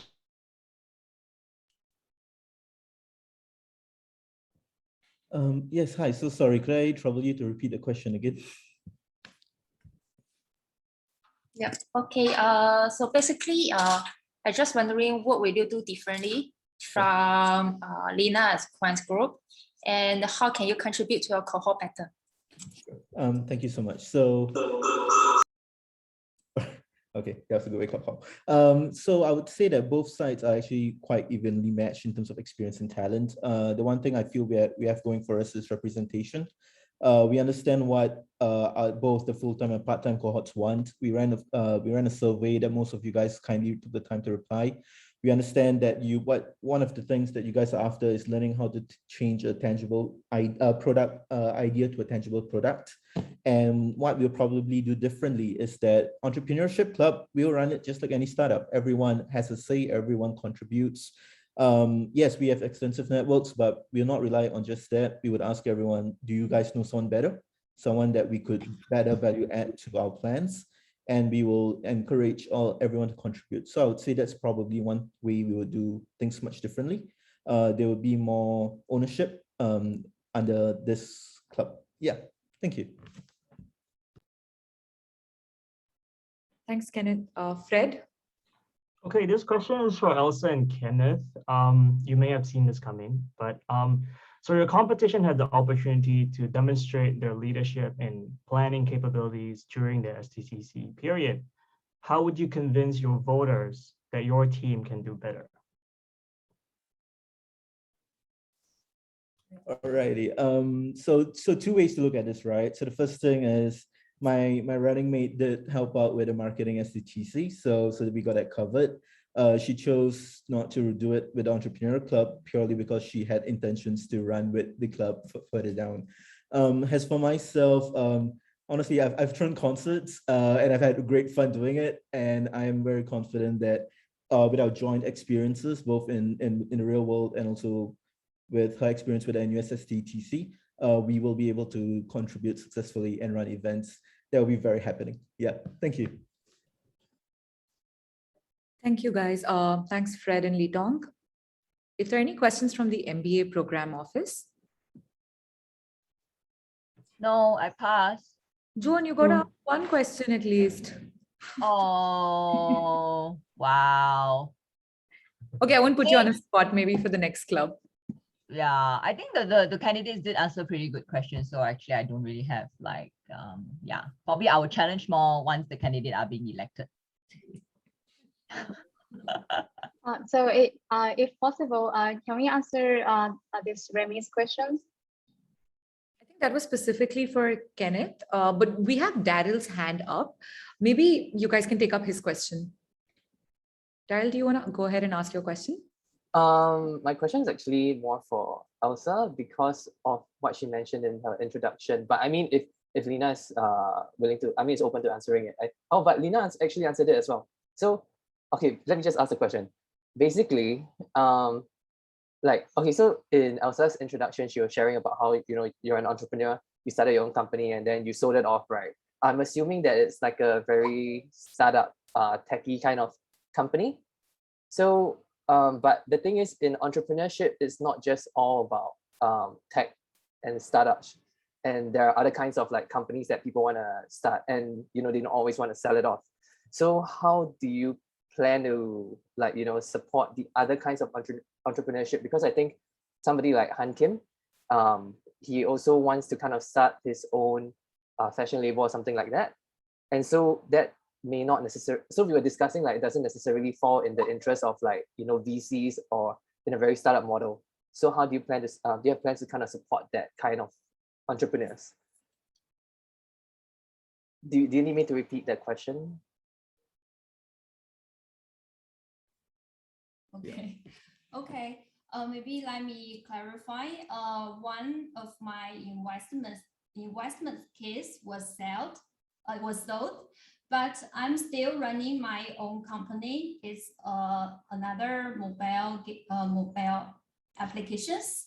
So I'm still running the business, right?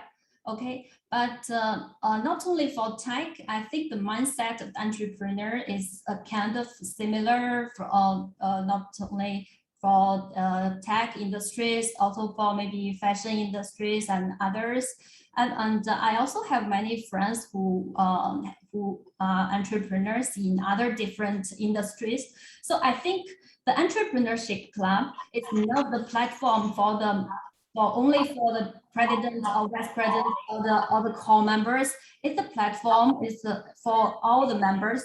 So we will invite the members need or who they need the best guests to give theirs. Sorry, Elsa.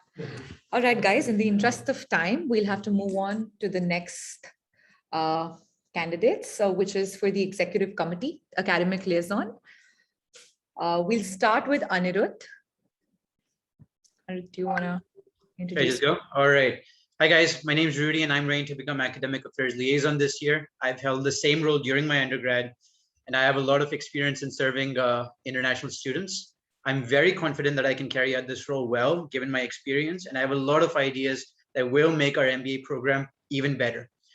So please help me and please put your trust in me. I look forward to your questions. Thanks.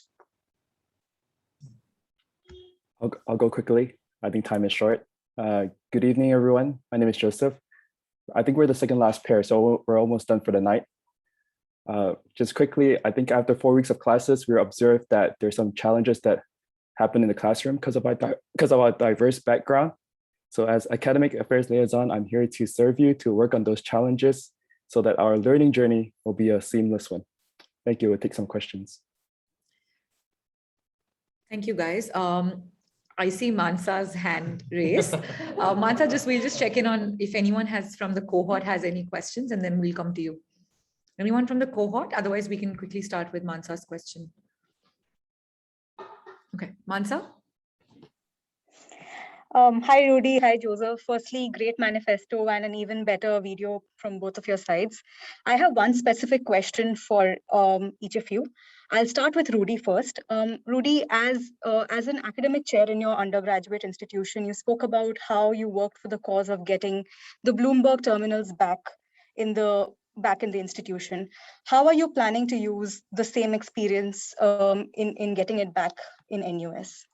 Well, I think the mistake that, if you don't mind me saying, the mistake that NUS is making is sort of similar to the one that my undergrad made. So the problem was we had one terminal and was used both by the MBA students and the undergrads, and was so popular that we weren't being able to service everybody. So their logic was, because we can't give everybody a chance, nobody should get a chance. That's not a solution. If you have too much demand and too little supply, you increase the supply. Bloomberg has this wonderful deal that they offered back then, and I think they still have it now, where just for educational institutions, if you buy 3 terminals, they'll give you 9 more for free. And we did that, and we turned it into a program. Now, right now we have Refinitiv and we have the Reuters terminal. That's not the popular one. The most used one today in this industry is the Bloomberg one.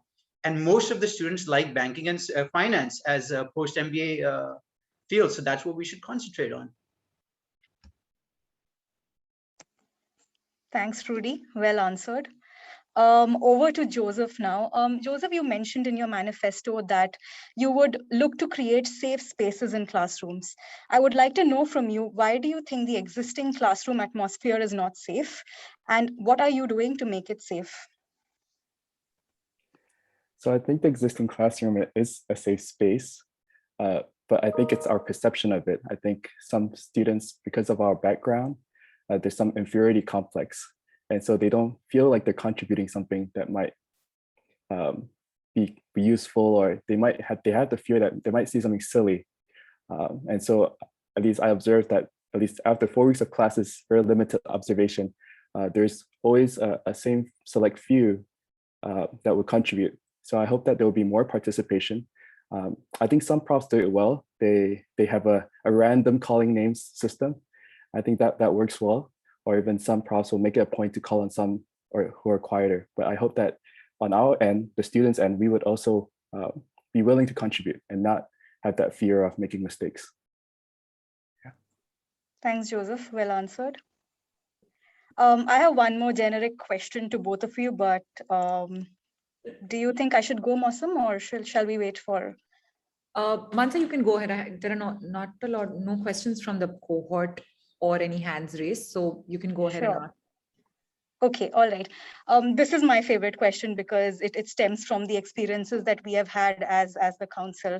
Often you would come across situations where you would face conflicting opinions from your cohort in terms of various curriculum or exam related matters. It could be when a particular exam should be scheduled, or how a particular module should be structured. At your position, how would you manage this, ensuring that it's the best decision for the cohort without upsetting a lot of people? Do you want me to go first, Rudy? Yeah, thank you, brother. All right. So I've had this problem crop up, and the best way to deal with this sort of situation is just to be honest and nice. So you have to be honest and upfront about what is possible and what isn't possible with the person coming up to you with the problem. But you also want to be very nice, make sure that you get them a drink later on. That's what I've always done. Because I love everybody in this batch, and I loved everybody in my undergrad, and I didn't want to make anybody feel too bad, but I also didn't want to disappoint anybody or make them expect things that I just wasn't going to deliver on. That's my answer. I think it's a hard position to be in. You have to be really neutral, because there were reasons why these schedule conflicts occur. I'm sure on the MBA office side, they already put in a lot of thought how to schedule everything to have the least disruptances, but for sure there might pop up some things. And not only we are the voice of the students, but I think we need to be the ears of the office too, and just take that neutral ground and try to explain. If it really can be resolved, then we're here to help out. We're here to bring up the case and see if it can be resolved in a fair way. Yeah, but I think we need to understand both sides. Yeah. Thanks, Mansa and Rudy. Thank you. We have a question from Joan. I would make things difficult. I guess, yeah, this role is actually a very challenging position, right? Because you sort of like sandwich between the students, your peers, and also the MBA office. But I just have a very simple question in the sense that just one word to describe what makes a good academic affairs liaison. Just one word, okay? Are you telling us the word? Or you Yeah, want us to get actually, the word? I had the same question, and can I add to that question too? And how do you embody that quality?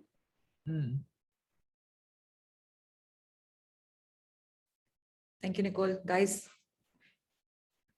You want me to go first, bro? I can go first. All right. That's okay. Yeah, I think one word would be available. I think for this role, there's a lot of questions that will be brought forth. So at least I think, as seen in my manifesto, I just try to make myself as available as possible through either calls or texts or even after class. I'll be there, and if you need me to bounce something off me, I'll be there. And how do I think I embody that?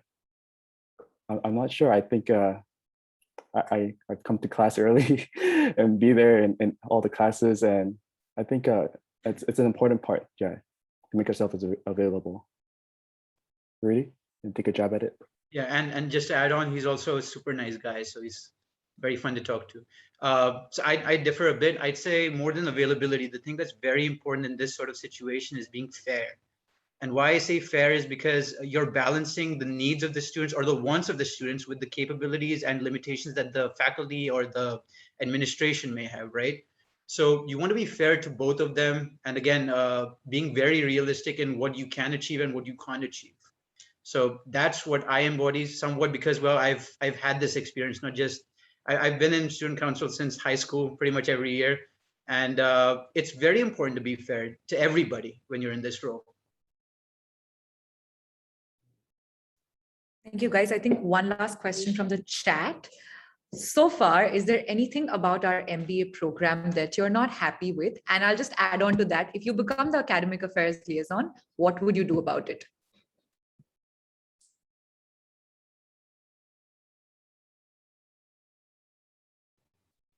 Do I go first, Joe? Sure, please. All right, thank you, man. All right, yeah, of course there are things that I'm not happy about with the MBA program. That's why I have a manifesto. But what would I do about it? Well, there are a number of things that I do want to do. One of the most highlighted thing that I felt personally, just because I started this entire journey just asking people, what are the problems that you have, right? And one of the problems that really struck me was just the number of problems that the PT students had. And I really do feel that there's a separation between full-time and part-time students, that I want to do a lot to bring them together, because they're really awesome. And they're the most fun people you can ever meet.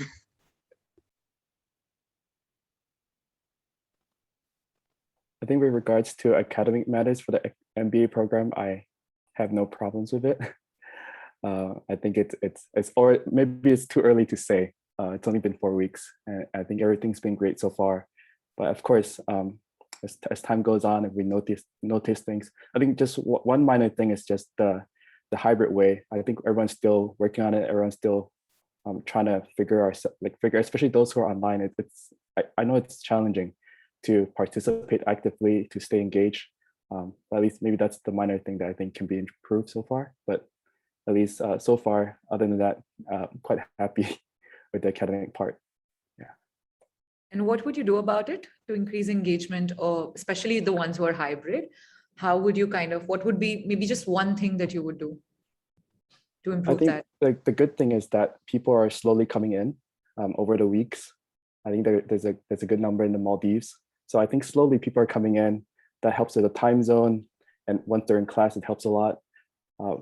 Maybe one thing could be that we could have a regular checkup with them every week just to see where their specific classes, because I know that some profs use a mic, some don't, they just project their voice.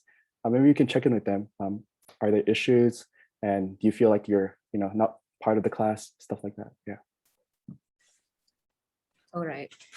Thank you, guys. I think amazing responses. We're all cheering for both of you. All the best.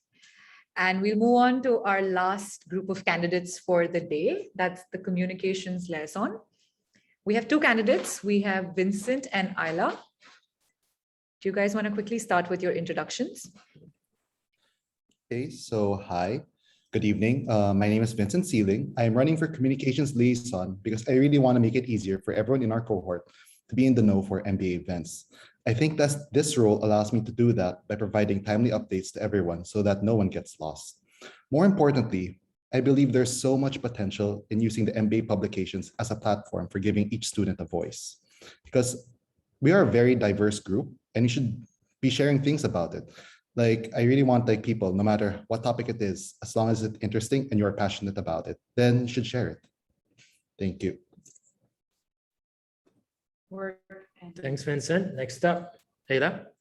Yeah, we know that communications is a two-way street, and with the plans I've proposed, I hope to build a more engaged relationship with the student body and the MBA Programmes Office by keeping the students informed, commemorating our activities, and learning from each other's experiences. We can get through this year. I plan to build on the foundation of ECHOS and add more student features and improve the archiving, branding, and documentation of clubs and events. And with that, I'm Ayla Reyes, running for your communications liaison. Thank you, Ayla. Thank you, Vincent. All right, over to the Q&A segment now. Any questions from the floor? Oh, the questions are coming up quick. Samantha, Francesca. Okay, we'll take Francesca's question first, Samantha, if it's okay. All right, Francesca, please. Hi, so I have a question about ECHOS. So it's basically like a recap of the events that took place in the MBA program for the previous month. And I think it might not be particularly interesting for current students who took part in the events or who are already aware of the events. So I was wondering what your plans are for changing ECHOS or making updates to it. Okay, I think I could take this one. So right now, I do think ECHOS is doing its job very well, which is giving updates of the MBA events, because I do think realistically, not everyone can attend all the events, especially the ones that they're interested in. Maybe it's due to studies or work. However, as Francesca said, she wants to add something else. I think that, as I stated earlier, there's a platform for students to sell themselves. So one of my plans actually is that I want students to just share about anything, hobbies, interests. It doesn't have to be a student profile that we're so used to. And in order to kickstart this kind of thing, I plan on asking the club presidents, VPs, and even student council to contribute maybe one article a month. It could be about anything, just to show that we're a very diverse group. We can share what we want. And I think it will be something that the entire cohort will be very interested in listening to. So for me, I've mentioned this in my manifesto, but I want it to be more, I want to build on what we have already, so that's okay. And I want to add more of the student features. So if you're familiar with the Time magazine features like 10 questions or by the numbers, that's something I want to be able to integrate so that people will look forward to reading the ECHOS. In addition to that, I know that sometimes it's a lot to read, but if you want to learn more about each other, that's another avenue for us to get to know each other. And also beyond echoes, it's sometimes it's overwhelming to be reading something at the end of the month. And that's why I want to integrate the use of other media as well to reach out to the students. Cool. Thanks, Ayla. Thanks, Vincent. All right, Sam, over to you. Hello. Thank you for running for my role. So just a quick question. So in general, in the practical sense, the role itself entails like a mixed match of random skills, let's say, that maybe it's not typical to an MBA student. So from there, what are your particular strengths? And do you feel like you have some weaknesses, and how will you build the team around that then so that you'll be able to cover all the tasks that's required for the communication steps? Do you want to go first or? Okay, sure. I can go first. Thank you. So I think personally for my strength is that I'm very hardworking, like very persistent on this, because like admittedly, I think the comms liaison is like not like a super sexy job. There's a lot of hard work involved for it. Like, you know, like aside from like being the editor in the newsletter, writing articles, you also have to do like sort of administrative things like making posters, also making certificates and all that. So I think while it's really important to have a background in design, which personally I don't, but I am trying hard to improve on it. I think what you really need to do here is be very persistent and consistent with working really hard. Thank you. So in my past college experience, I have worked in publications and communications roles, but I know that this is something that I can't do. While I have the technical experience and skills, I know this is something I can't do alone. So I'm going to have to focus also on recruitment of a strong editorial team.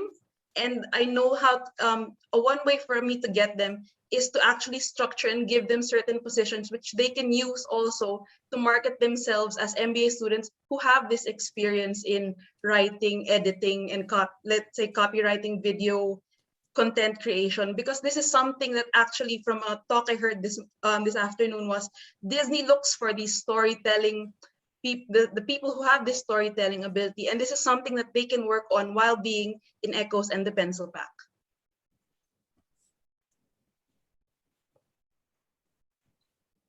Thank you, Ayla. Thanks, Vincent.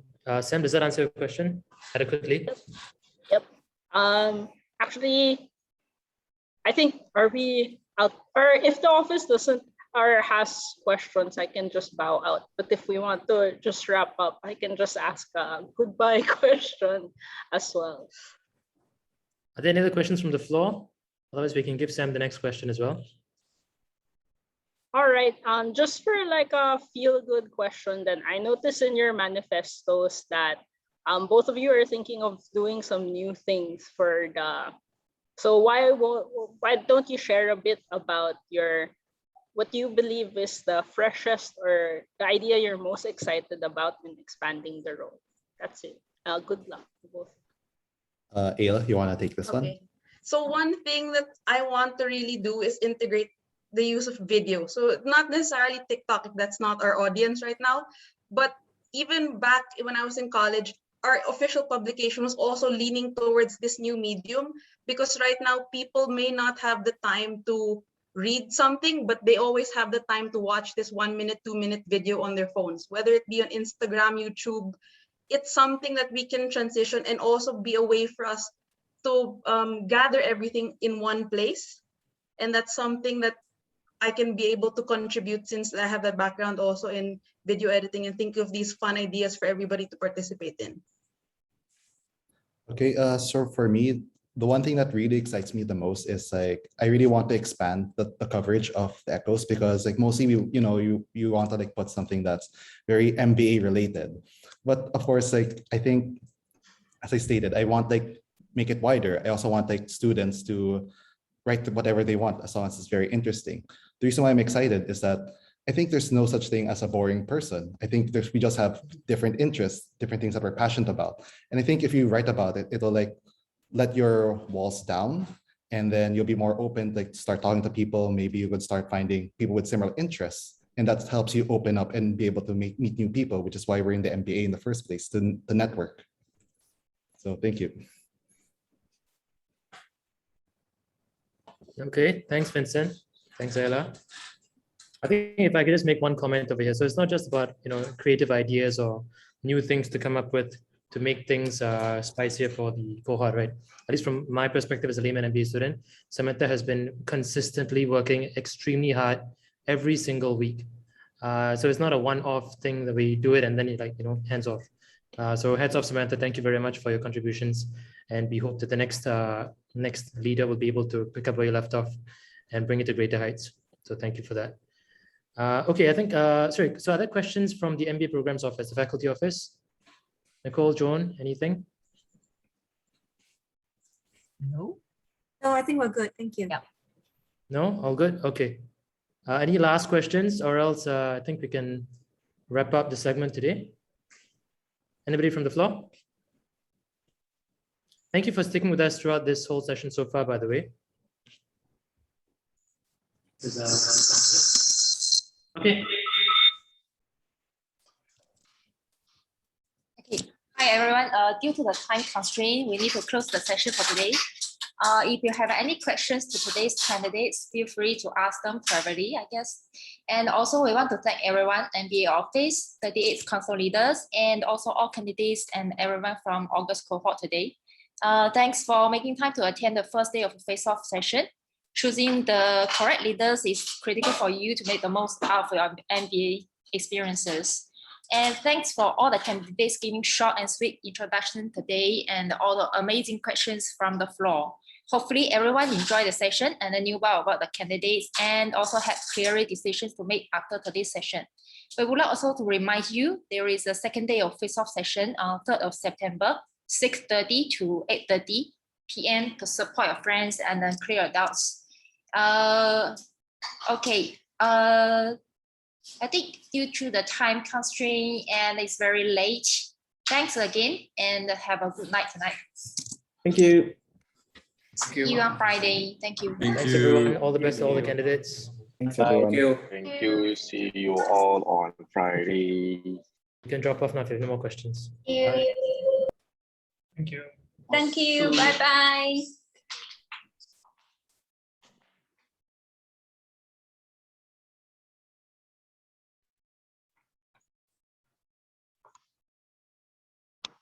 And then here we